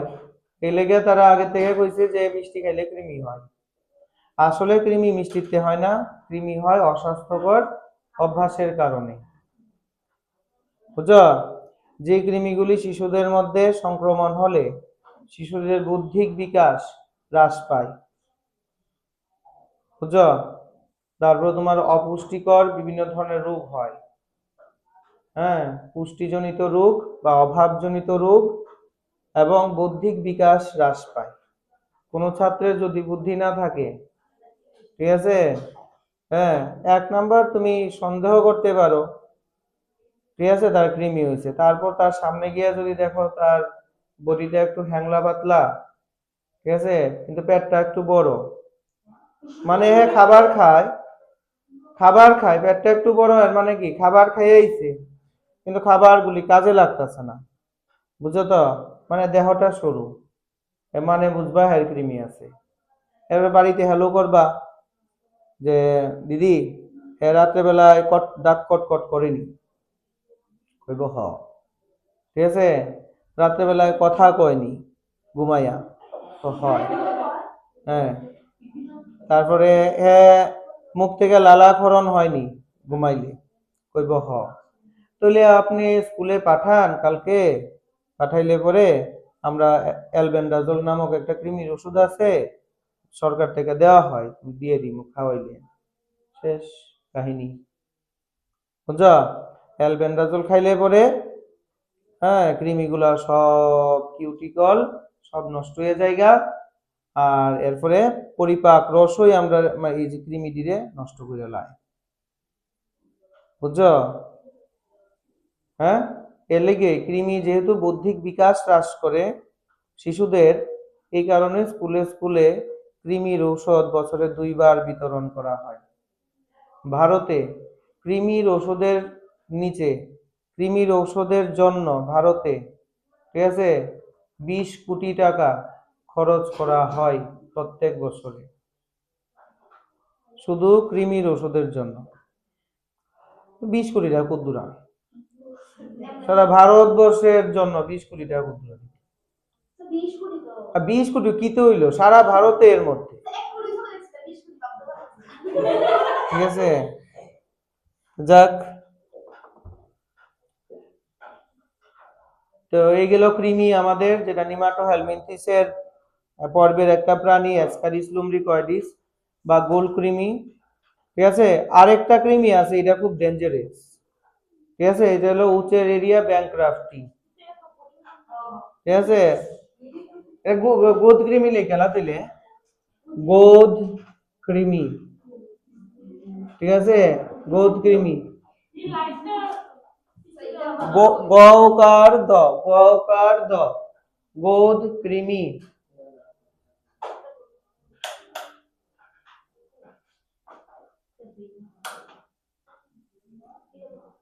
দেখা যায় না গোদ কৃমি, হ্যাঁ, সাইন্টিফিক নেম হলো উচেরেরিয়া ব্যাংক্রাফটি, উচেরেরিয়া, হ্যাঁ, ব্যাংক্রাফটি, হ্যাঁ, উচেরেরিয়া ব্যাংক্রাফটি। কঠিন শব্দ বা তোমাদের যে সিডিপির বিভিন্ন ধরনের মনোবিজ্ঞানীদের নাম, পেঁয়াজে, রসু, আর কি দেখতে আছে, হ্যাঁ, বাইগটস্কি, তারপরে হ্যাঁ, হ্যাঁ, তো এই সমস্ত যে নামগুলি আছে বা এই ধরনের দাঁত ভাঙানো নাম, ঠিক আছে, এই যে কেমনে মনে করবা জানো নি, একটা নাম মনে রাখবা, যে আজকে আমরা 3টা নাম মনে রাখবো, তো উচেরেরিয়া ব্যাংক্রাফটি এবং অ্যাসকারিস লুমব্রিকয়েডিস, বা 2টা নাও, সিডিবি থেকে 2জন বিজ্ঞানীর নাম নাও, সরি মনোবিজ্ঞানীর নাম নাও, তারা কি কি করছে, নাম কি করছে, ঠিক আছে, বই লাগতো না, বই অনুসরাই লাও। এবার তরকারি কাটতেছস মনে কর, ঠিক আছে, উচেরেরিয়া ব্যাংক্রাফটি, ভাত খাইতেছস মনে কর, উচেরেরিয়া ব্যাংক্রাফটি, গোল কৃমি, ঠিক আছে, শিশুদের বৌদ্ধিক বিকাশ হ্রাস করে, উচেরেরিয়া ব্যাংক্রাফটি, গোদ কৃমি, ঠিক আছে, হ্যাঁ। শিক্ষার নীতি বিভিন্ন ধরনের ওইগুলো তো সিডিপির মধ্যে, মানে সিডিপি আর এই বিজ্ঞানসম্মত নামগুলি মানুষের দাঁত ভাঙে আর কি, এর লেগা কইতে আছে, বুঝছো তো। তো এগুলি ঘুমাইতে গেলেও ভাবো, ভাত খাইতেছস বাপ, মাথা দিয়ে তো আর ভাত খাইতেছস না, মুখ দিয়ে খাইতেছস বাপ, এইরকম করে মনে থাকবো। আর যদি তুমি মনে করো পড়তে বইয়া মনে করবো, এটা জীবনে পারতাম না। ঠিক আছে? হ্যাঁ, পড়তে হইব, নাহলে মন্ত্রের মতো পড়তে হইব। একটা উপায় আছে, মন্ত্রের মতো পড়তে হইব, যেটা পড়লে পরে পাড়ার মানুষ এটা খারাপ করবো। ঠিক আছে না? তো অক্ষণের বয়সে যদি ক্লাস 5 এর মতো পড়ো জুড়ে জুড়ে এবং মন্ত্রের মতো পড়ো, মানুষের মন্দ কইতো না, চাকরি পাইলেও কইব তাই তো ভূতের মতো মুখস্থ করে পাস করছে, কইব নি? হ্যাঁ, এই কারণে টেকনিক জানতে হয় কেমনে আমরা তাড়াতাড়ি শিখমু। ঠিক আছে? দুইটা তিনটা নাম মনে মাথার মধ্যে পুঁজি লয়ে রাখবা। ঠিক আছে? ভাত খাওয়ার সময় বা যে কোনো কাজ করার সময় টয়লেটে বইও ভাবতে পারো। ঠিক আছে না? ভাবে, বুঝছো তো? আমার কলেজের পরীক্ষার সময় লাস্ট ইয়ার বাড়িতে কিছু সমস্যা আসলো, এই কারণে মা যাইতে আসে না, নিজে রান্না কইরা খাইতে হইছে। তারপরে ভগবানে একটু আশীর্বাদ দিছে, রক্ত আমার সই হইছে। বুঝছো তো? হ্যাঁ, বুঝছো? ফাইনাল পরীক্ষা, আশীর্বাদ। ঠিক আছে? তো আমি কি করবো, কিছু বিষ ফিস পাইছি না, কেরে ওষুধের উপরে ওষুধ খাইছি, কাজ হয় না। ঠিক আছে? 12 ঘন্টার মধ্যে মনে হয় 13 ঘন্টা টয়লেটেই কাটতো। বুঝছো? কিতা করবো, কিছু করার নাই। ঠিক আছে? 2-3 লাইন বা এমনি তো কলেজে তো আর মুখস্থ শিখতে হয় না। ঠিক আছে? 2-3টা টপিক লয়ে যেতাম গা, মাথার পুঁজি করে বইটা লয়ে যখন যেতাম টয়লেটে, মাথার পুঁজি করে লয়ে যেতাম গা, বইতাম আর ভাবতাম। ঠিক আছে? কেমন কইরা কইরা আমার সারা জীবন মন থাকবো। ঠিক আছে? কলেজে ফাইনাল ইয়ার পাস করছি। বুঝছো নি? তো লাস্টে দেখলাম যখন রেজাল্ট বাইরিছে, হ্যাঁ, আমাদের সময় তো first year second year third year আসতো, তখন তো এনে সেমিস্টার হয়ে গেছে। রেজাল্ট যখন বাইরিছে, সেকেন্ড সেমিস্টার সেকেন্ড ইয়ার থেকেও থার্ড ইয়ার রেজাল্ট মানে ফাইনাল ইয়ার রেজাল্ট অনেক ভালো। তার লেগে ভগবান আশীর্বাদ করছে। বুঝছো নি? যাক, ইচ্ছা থাকলে উপায় হয়। ঠিক আছে না? শিখতে পারতাম না, কোনোদিন সম্ভব না, এটি কিন্তু ঠিক না। ঠিক আছে? দা উচেরিয়া ব্যাংক্রাফটি বা গোদকৃমি, ঠিক আছে, এটা কিউলেক্স নামক একটা মশা আমরা দেখে লয়ে আই। এটা কিউলেক্স মশা। যে কিউলেক্স মশাটা রাত্র 2টার পরে কামড়াইব। ঠিক আছে? মানে গভীর রাতে কামড়ায়। সাবধান, সাবধান। ঠিক আছে? হ্যাঁ, গোদ রোগ হয়ে যাব বা ফাইলেরিয়াসিস রোগ হইব। এই যে দেখো, দেখছো নি পাটা কিরকম হয়েছে গা, মোটা হাতির মতো হয়েছে গা। বুঝো নি? দেখছো নি? হ্যাঁ, এই রোগটারে কয় ফাইলেরিয়াসিস, বাংলায় বলে গোদ রোগ। হ্যাঁ, ইলাজ আছে, বুঝছো তো? গোদ দুইটা ভাই হইতে আরে। ঠিক আছে? হ্যাঁ, না না, কামড় যে জায়গা দিয়ে এই জায়গায় না, এটা রক্তের মধ্যে গেলে পরে এই উচেরিয়া ব্যাংক্রাফটির যেটা আছে বা মাইক্রোফাইলেরিয়া যেটা আছে, এটা আমাদের রক্তে গেলে পরে, হ্যাঁ, আমাদের দেহের বিভিন্ন অঙ্গকে তারা অ্যাটাক করে। কেউর হাতে, কেউর পায়ে, কেউর জননাঙ্গে। ঠিক আছে? কেউর মুখে। তখন কি হয়, হাতির মতো ফুলে যায়। এই কারণে এই রোগটাকে বলা হয় এলিফ্যান্টিয়েসিস বা ফাইলেরিয়েসিস। বুঝছো তো? বাংলায় বলে এটাকে গোদ রোগ। এটা কোন কৃমির কারণে হয়? উচেরিয়া ব্যাংক্রাফটির কারণে হয়। যে উচেরিয়া ব্যাংক্রাফটি কিউলেক্স নামক একটি মশা মাধ্যমে আমাদের দেহে আসে। ঠিক আছে? এবং গভীর রাতে কামড়ায়। কিউলেক্স মশারা গভীর রাতে কামড়ায়। এডিস মশারা মনে রাখবা ভোরবেলায় কামড়ায়, যেটার কামড়ে ডেঙ্গু জ্বর হয়।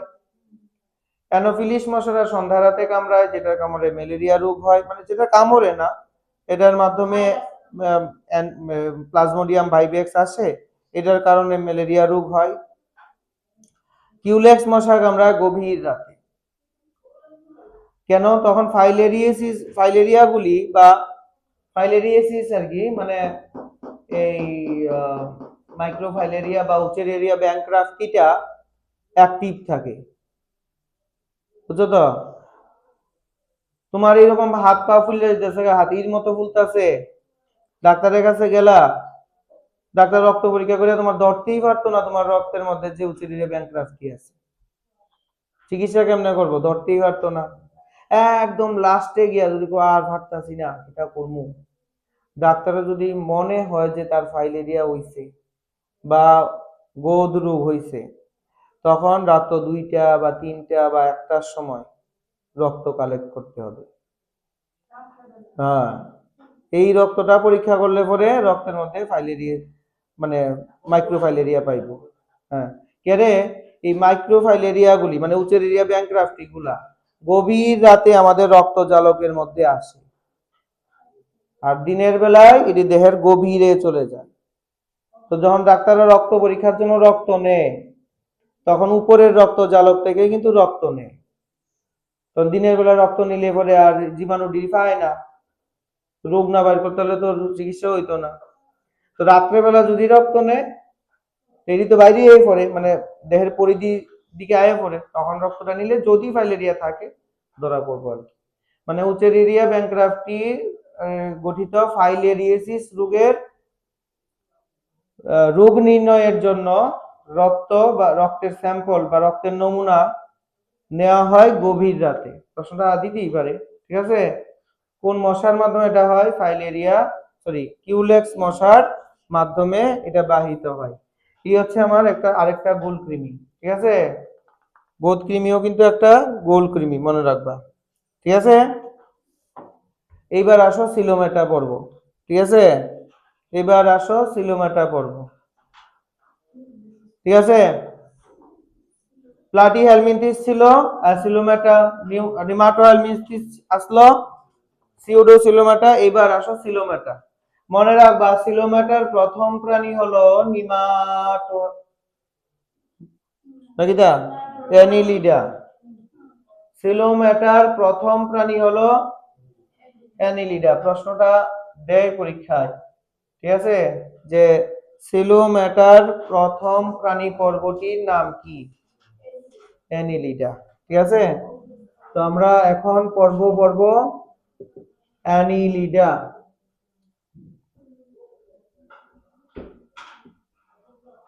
ঠিক আছে, তো দেখো অ্যানিলিডার বৈশিষ্ট্য পড়ার আগে জেনে নাও যে অ্যানিলিডার যে প্রাণী আছে, প্রাণীর নাম কি জানো নি? কেঁচু, জোক, ঠিক আছে, নেরিস। নেরিস তো আমরা জানি না, বাদ দিয়ে দাও। কেঁচু চিনি, ঠিক আছে, কেঁচুকেই ধরো, কেঁচুকে মনে মনে ধইরা কেঁচুর বৈশিষ্ট্যটি কইলেই অ্যানিলিডার বৈশিষ্ট্য চলে আসবে। তো কেঁচুরে দর্শনী সবাই ধরলে পরে এর বৈশিষ্ট্য কি পাইছো গো?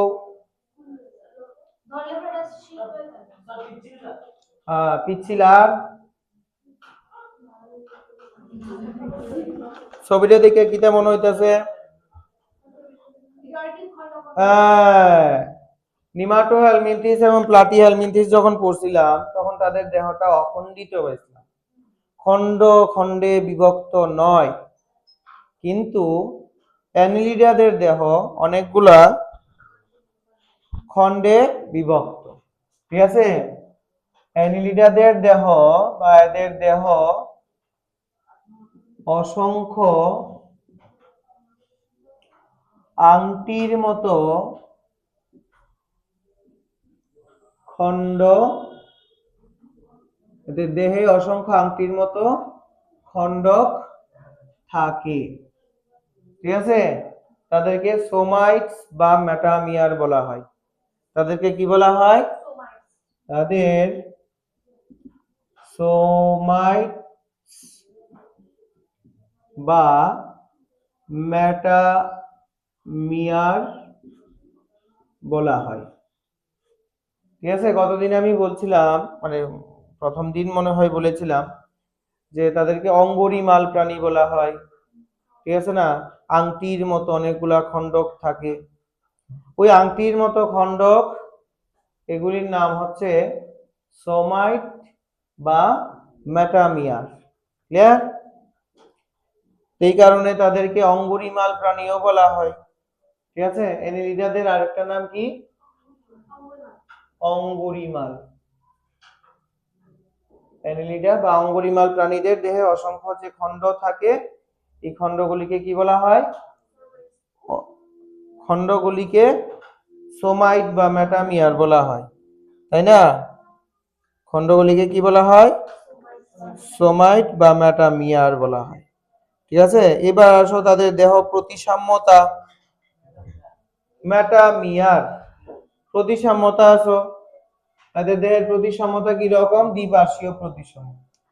ঠিক আছে, এদের দেহ দ্বিপার্শ্বীয় প্রতিসম। 3 নাম্বার যদি তুমি দেহ স্তর বলো, এটা ত্রিস্তরীয়ই হবে, এটা তার লিখা সময় নষ্ট করার কোনো মানে হয় না। ঠিক আছে, কিন্তু সিলোম, এদের মধ্যেই প্রথম প্রকৃত সিলোম দেখা যায়। ঠিক আছে, কোন পর্বের প্রাণীদের প্রথম প্রকৃত সিলোম দেখা যায়? অ্যানিলিডাদের। এদের প্রথম প্রকৃত সিলোম দেখা যায়, এদের প্রথম প্রকৃত সিলোম গঠিত হয়। ঠিক আছে, ওকে। এবার আসো এদের গমন অঙ্গ। ঠিক আছে, এটা তো চলতে হবে, এটা তো আর পরজীবী না। বলে স্যার যুক্ত, আমাদের দেহ থেকে রক্ত খায়, তাই না? এটা পরজীবী নি কত? যুক্ত রক্ত খায়, যুগ রক্ত খায় নি কো, এটা পরজীবী কইবা না? হ্যাঁ, না তো পরজীবী বলবা না? পরজীবী কারে কেউ কোসে? পরের উপর আশ্রয় গ্রহণ করে তার দেহ থেকে পুষ্টিরস খায়। তো যুগ কি আমাদের দেহে সবসময় থাকে উকুনের মতো? শুধু খাওয়ানোর সময় আয়ে খাইয়া জায়গা, মশার মতো, তাই না? হ্যাঁ, তাহলে যুগের নিউট্রিশন বা পুষ্টিও কিন্তু আমরা পরজীবী বলতে পারবো না। এই পুষ্টিটাকে স্যানগুইনোভুরি পুষ্টি বা রক্তচোষী পুষ্টি বলা হয়। ঠিক আছে, মশা যুগ এদের পুষ্টি প্রক্রিয়া হলো রক্তচোষী পুষ্টি, পরজীবী না। বুঝছনি? আচ্ছা, তাহলে যেহেতু পরজীবী না, সেহেতু তাদের বিশেষ কতগুলা চলন অঙ্গ বা গমন অঙ্গ থাকতে হবে, যে এক জায়গা থেকে অন্য জায়গায় যাবে, তাই না? হ্যাঁ, যুগ দেখবা কেমনে চলে? হ্যাঁ, কোথায়? বুকে ভর দিয়া? হ্যাঁ, এমনি এমনি চলে, তাই না? কেঁচু কেমনে চলেনি? কেঁচুর চলন আবার অন্যরকম। কিরকম? কেঁচু চলে সিটা বা প্যারাপোডিয়ার মাধ্যমে।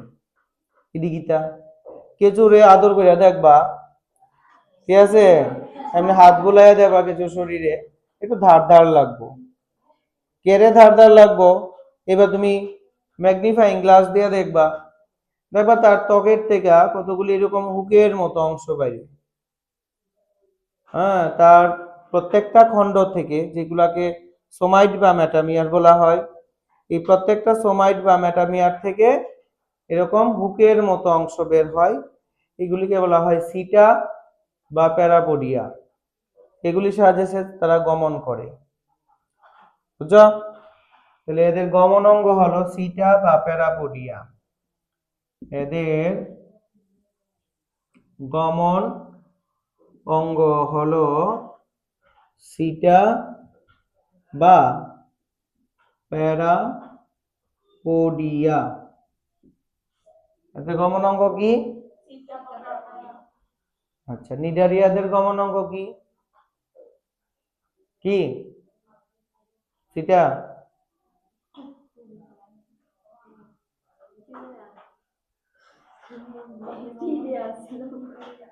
নিরিয়াতে তো কোনো গমনাঙ্গ হয়ে আসলো না, ঠিক আছে না? আচ্ছা, তো যাক, অ্যানিলিডাদের আমি মনে হচ্ছে সিটা বা প্যারাপোডিয়া কইবা, যেহেতু নিডারিয়া অ্যানিলিডা নামটা একটু সিমিলার। অনেকে এক সময় মানে খিচুড়ি লাগাই দিতে পারো, ঠিক আছে না? অ্যানিলিডা শিক্ষা কইতে আরো নিডারিয়া শিখছি, নিডারিয়া শিক্ষা মনে করো অ্যানিলিডা শিখছি, এরকম হইতে পারে, ঠিক আছে? তার লেগে কইছি আর কি। নিডারিয়া সম্পূর্ণই আলাদা একটা প্রাণীর পর্ব, অ্যানিলিডা আরেকটা প্রাণীর পর্ব। হ্যাঁ, অ্যানিলিডাদের গমনাঙ্গ হলো সিটা বা প্যারাপোডিয়া, ঠিক আছে? তাহলে সিটা বা প্যারাপোডিয়া কাদের গমনাঙ্গ? অ্যানিলিডাদের। এবার আসো রক্ত তোমার, এবার কি আসো রেচন অঙ্গ। রেচন তো কিটা বললাম ওই, তাই না? রেচন অঙ্গ কিটা আছে? অ্যানিলিডাদের রেচন অঙ্গ হচ্ছে নেফ্রিডিয়া। তো বলতে পারে যে নেফ্রিডিয়া কোন প্রাণীদের রেচন অঙ্গ? অ্যানিলিডা পর্বভুক্ত প্রাণীদের রেচন অঙ্গ, ঠিক আছে? নেফ্রিডিয়া নামক পেঁচানো নল, ঠিক আছে? এদের নেফ্রিডিয়া নামক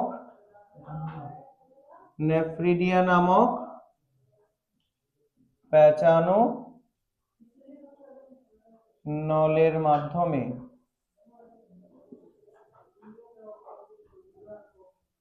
রেচন সম্পন্ন করে। ক্লিয়ার? আচ্ছা, এবার আসো 6 নাম্বার সংবহন তন্ত্র। সংবহন তো বুঝছই কিটা? সংবহন বুঝলাম না? সংবহন কিটা কইছিলাম? এক জায়গা থেকে অন্য জায়গায় নিয়ে যাওয়া, ঠিক আছে না? আমাদের যে দেখো অ্যানিলিডা পর্যন্ত, সরি, প্লাটি হেলমিনথিস যখন পড়ছিলাম এবং নিমাটো হেলমিনথিস যখন পড়ছিলাম, তখন পড়ছিলাম কিটা? সংবহন তন্ত্র, শ্বসন তন্ত্র একদমই নাই, তাই না? কিন্তু অ্যানিলিডাদের মধ্যে আয়া সংবহন তন্ত্র উন্নত হইছে, আস্তে আস্তে উন্নত হই, ঠিক আছে না? অ্যানিলিডাদের সংবহন তন্ত্র কি হইছে? উন্নত হয় এবং বদ্ধ প্রকৃতির রক্ত সংবহন দেখা যায়, ঠিক আছে? কি বললাম? সংবহন তন্ত্র হইল এদের, কি বললাম? বদ্ধ রক্ত সংবহন তন্ত্র দেখা যায়, বদ্ধ রক্ত সংবহন তন্ত্র উন্নত হই, বদ্ধ রক্ত সংবহন দেখা যায়। বদ্ধ রক্ত সংবহন কার দেখা যায়? অ্যানিলিডাদের, আমাদেরও, ঠিক আছে? অ্যানিলিডাদেরও বদ্ধ রক্ত সংবহন, আমাদেরও বদ্ধ রক্ত সংবহন, বুঝছো? শুধু মাঝখানে, হ্যাঁ,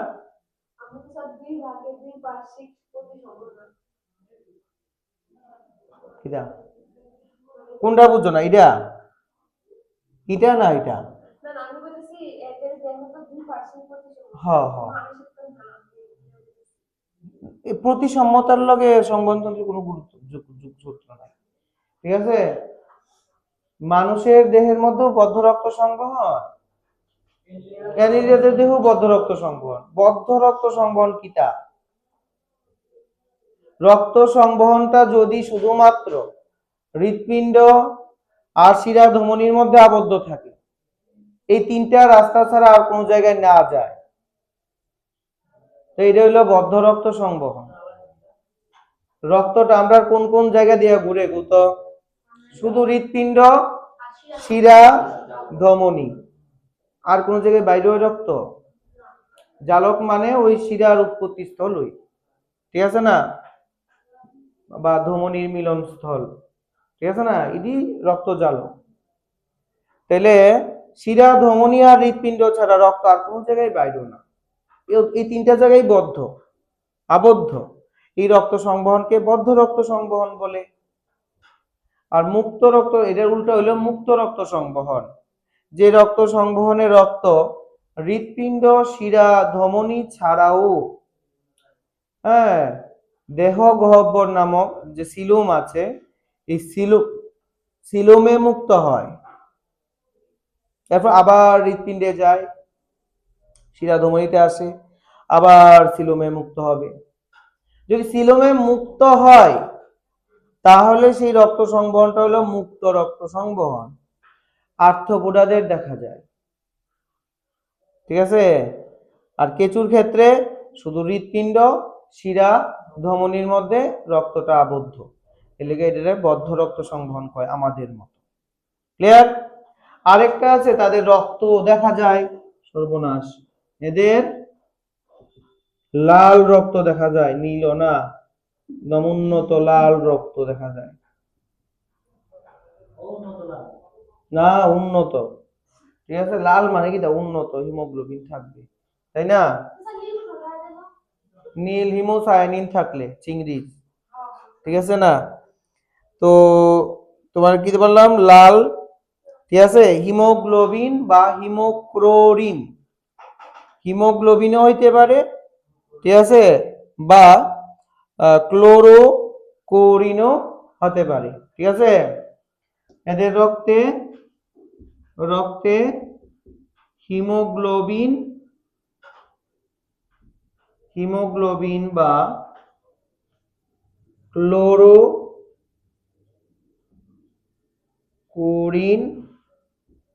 থাকে, এই কারণে রক্তটা লাল হয়। বুঝছো নি ব্যাপারটা? রক্ত রসে, হ্যাঁ, রক্ত রসে লিখলে ভালো হইবে, রক্ত রসে। বলে এটা বুঝতে গেলে দেখো, একটা ওয়ার্ডের লোকে আরো 10টা ওয়ার্ড চলে আসে। রক্ত রস বলতে গেলে এখানে রক্ত, দেখো আমরা দুইটা পার্ট আছে আমরা রক্তের, একটা হলো রক্তের জল আর একটা হলো রক্তের কোষ, মানে রক্তের তরল অংশ আর কি। মানে একটা হলো রক্তের ধাত্র বা রক্তের তরল অংশ, আর একটা হলো রক্তের কোষ। কোষ মানে বুঝো তো, সেল। রক্তের মধ্যে 3 ধরনের সেল থাকে, এই সেলটিকে বাদ দিলে রক্তের জল পাইবা তো, মানে জলীয় অংশ পাইবা তো। এটা রক্তের ধাত্র, এই রক্তের ধাত্রকে বলা হয় রক্ত রস বা প্লাজমা, বুঝছো তো? হ্যাঁ, তো আমাদের বেলা হিমোগ্লোবিন থাকে আরবিসির মধ্যে বা লোহিত রক্তকণিকার মধ্যে, আর কেঁচুর ক্ষেত্রে বা অ্যানেলিডাদের ক্ষেত্রে হিমোগ্লোবিন থাকে রক্ত রসের মধ্যে। আমাদের কোথায় থাকে? আরবিসির মধ্যে হিমোগ্লোবিন। আর তাদের রক্ত, এই হিমোগ্লোবিন কোথায় থাকে? রক্ত রসের মধ্যে থাকে, বুঝুনি? আচ্ছা, এগুলো সংবহন তন্ত্র। এবার শ্বসন যদি দেখো, মানে তারা কোন অঙ্গের মাধ্যমে শ্বসন সম্পন্ন করে? ওই শানু কইছিল যে এদের ত্বক ভিজা থাকবো, বুঝলো তো, পিচ্ছিল থাকবো, এদের ত্বকটারে একটু গামছা দিয়ে মুচ্ছা দিস, মানে শুকাইয়া দিস, হ্যাঁ, আবার ভিজে যাবো না। আর নাইলে একটু লবণ দিয়ে দিস, লবণ দিলে দেখবি যে পাগল হয়ে যাবো, হ্যাঁ, এবং পিচকারির মতো রস বাই করবো আরো, বুঝছিস নি? বা বালু দিয়ে দিস, তখন দেখবি রাগ হইয়া, ঠিক আছে, আরো পিচকারির মতো রস বাইর করবো। মানে এরা কি চায়? এরা চায় আমার ত্বকটা সবসময় ভিজা থাকুক, মানে কি সবসময় পরিষ্কার থাকুক। বালু ফেলাইলে দেখবি এটা জল বাইর করে, এরা তো আর হাত দিয়ে আমরা মুছতে পারতো না, এরা তো হাত নাই। এরা কি করে, বডি থেকে জল বাইর করে, জল বাইর করলে কি তা উপরে যে বালুটা লাগছে পরিষ্কার হয়ে গেছে। কেরে পরিষ্কার রাখে দেখো ত্বকরে সব সময়? কারণ এরা ত্বকের মধ্যে অনেকটি ছিদ্র আছে, এই ছিদ্র দিয়ে এরা অক্সিজেন নেয়, বুঝলি? তারা হলো দেহ ত্বকের মাধ্যমে শ্বাস প্রশ্বাস সম্পন্ন করে, ঠিক আছে। দেহ ত্বকের মাধ্যমে অক্সিজেন নেয়, দেহ ত্বকের মাধ্যমে অক্সিজেন গ্রহণ করে। তো যদি তোমাদের প্রশ্ন করে যে অ্যানিলিডা পর্বভুক্ত প্রাণীরা সবসময় তাদের দেহ ত্বককে সিক্ত রাখতে চায় কেন, মানে ভিজা রাখতে চায় কেন? শ্বাসকার্যের জন্য, ঠিক আছে, অক্সিজেন কার্বন ডাই অক্সাইড আদান প্রদানের জন্য। ক্লিয়ার? বুঝছনি না বুঝছো না? এইবার আসো জনন। কেঁচু কিন্তু উভয় লিঙ্গ প্রাণী, আমি আর ওখানে লিখতাম না, কেঁচু উভয় লিঙ্গ প্রাণী। কাদের মতো? নিমাটোহেলমিনথিসের মতো নাকি প্লাটিহেলমিনথিসের মতো? প্লাটিহেলমিনথিসের মতো, এরা উভয় লিঙ্গ প্রাণী, অ্যানিলিডারা। মানে স্ত্রী জননাঙ্গ পুংস জননাঙ্গ একই অঙ্গের মধ্যে থাকবে, একই দেহের মধ্যে থাকবে, বুঝছো তো? অর্থাৎ এদের অন্তর্নিষেক সম্পন্ন হবে। ক্লিয়ার? বুঝছো তো না? বুঝছো না? এবার তাদের জীবন চক্রের মধ্যে ট্রোকোফোর নামক একটা লার্ভা দশা দেখা যায়। মনে রাখবা, যদি জীবন চক্রে লার্ভা দশা পরিবর্তিত হইয়া পূর্ণাঙ্গ দশাতে আসে, তখন এই পরিবর্তনটাকে বলা হয় মেটামরফোসিস বা রূপান্তর। ঠিক আছে? রূপান্তর বা মেটামরফোসিস দেখা যায় প্রথম কাদের ক্ষেত্রে? এই অ্যানিলিডাদের ক্ষেত্রেই। মানে লার্ভা দশা পরিবর্তিত হইয়া পূর্ণাঙ্গ দশাতে আসা। যেমন মশা, মশা ডিম পারে, ডিম থেকে লার্ভা হয়, লার্ভা থেকে পূর্ণাঙ্গ মশা হয়। রেশম মতের আমরা পড়েছি ক্লাস 7-এ, তাই না? কি পড়েছিলাম? ডিম, ডিম থেকে লার্ভা, লার্ভা থেকে পিউপা, পিউপা থেকে পূর্ণাঙ্গ রেশম মত, তাই না? পড়েছিলাম তো। এই যে লার্ভা দশার পরিবর্তনের মাধ্যমে পূর্ণাঙ্গ জীবে পরিণত হওয়া, এটাকে বলা হয় রূপান্তর বা মেটামরফোসিস। আমাদের অ্যানিলিডাদেরও, আমার অ্যানিলিডাদের জীবন চক্রেও, বলে জীবন চক্র গীতা, ওই যে বললাম ডিম, লার্ভা, পিউপা, পূর্ণাঙ্গ। এই পূর্ণাঙ্গটা আবার ডিম পারবো, এই ডিমটা লার্ভা হইব, লার্ভা থেকে পিউপা হইব, পিউপা থেকে পূর্ণাঙ্গ হইব, এই পূর্ণাঙ্গটা আবার ডিম পারবো। অর্থাৎ একটা চক্রাকারে চলতেই থাকবো এই 4টা স্টেজের মাধ্যমে, তাই না? হ্যাঁ, এটাকে বলা হয় জীবন চক্র, লাইফ সাইকেল, বুঝছো? আর যে লাইফ সাইকেলের মধ্যে লার্ভা দশা পরিবর্তিত হইয়া পূর্ণাঙ্গ দশায় পরিণত হয়, সেটাকে বলা হয় রূপান্তর বা মেটামরফোসিস। অ্যানিলিডাদের রূপান্তর বা মেটামরফোসিস দেখা যায়, অর্থাৎ তাদের জীবন চক্রে লার্ভা দশা দেখা যায়, সেটার নাম হচ্ছে ট্রোকোফোর। অ্যানিলিডাদের জীবন চক্রে কোন লার্ভা দশা দেখা যায়? ট্রোকোফোর নামক লার্ভা দশা। যাও লিখেই দিই।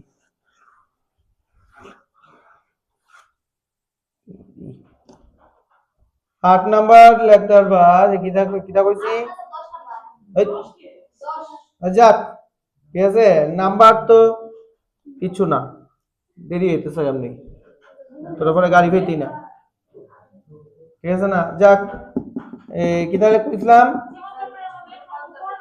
হ্যাঁ, জীবন চক্রে, তো লিখেই লাইছো, জীবন চক্রে ট্রোকোফোর না, গাড়ি হইতে না, যাইবা কেমনে? হ্যাঁ, ট্রোকোফোর নামক লার্ভা দশা দেখা যায়। ট্রোকোফোর, ফোর ফৌকার অন্তঃস্থ ফোর, ট্রোকোফোর নামক লার্ভা দশা দেখা যায়। এই অর্থাৎ তাদের কি হয়? রূপান্তর বা মেটামরফোসিস হয়। তাদের রূপান্তর বা মেটামরফোসিস হয়, মেটামরফোসিস হয়, ঠিক তাই না? আচ্ছা, হ্যাঁ, এবার আসো এক্সাম্পল কি আছে না? এক্সাম্পল কি লিখতে আছে? কেচু যুগ লিখে লাও, কেচু যুগ নেরিস। কেচু আর কেচু মানে হলো জির, ঠিক আছে না? না, এটা হাসির কথা না। কেচু যুগ নেরিস, হ্যাঁ, কেচু হইলো গাছের ঝরা পাতা বা মাটি টাটি খায়, কেচু। তারপরে 2 নাম্বার হলো যুগ, যারা রক্ত খায়, ঠিক আছে। 3 নাম্বার হলো নেরিস, হ্যাঁ, নেরিস। এই শোনো, এই অ্যানিলিডারা এক লিঙ্গ না উভয় লিঙ্গ? উভয় লিঙ্গ, কিন্তু ব্যতিক্রম আছে এই নেরিস। নেরিস হচ্ছে এক লিঙ্গ, এক লিঙ্গ অ্যানিলিডা। তো বলতে পারি একটি এক লিঙ্গ অ্যানিলিডার নাম নেরিস, আর বাকি সবাই উভয় লিঙ্গ। ক্লিয়ার? নেক্সট দিন আমরা আর্থ্রোপোডা পড়ব, দিয়ে দিমু।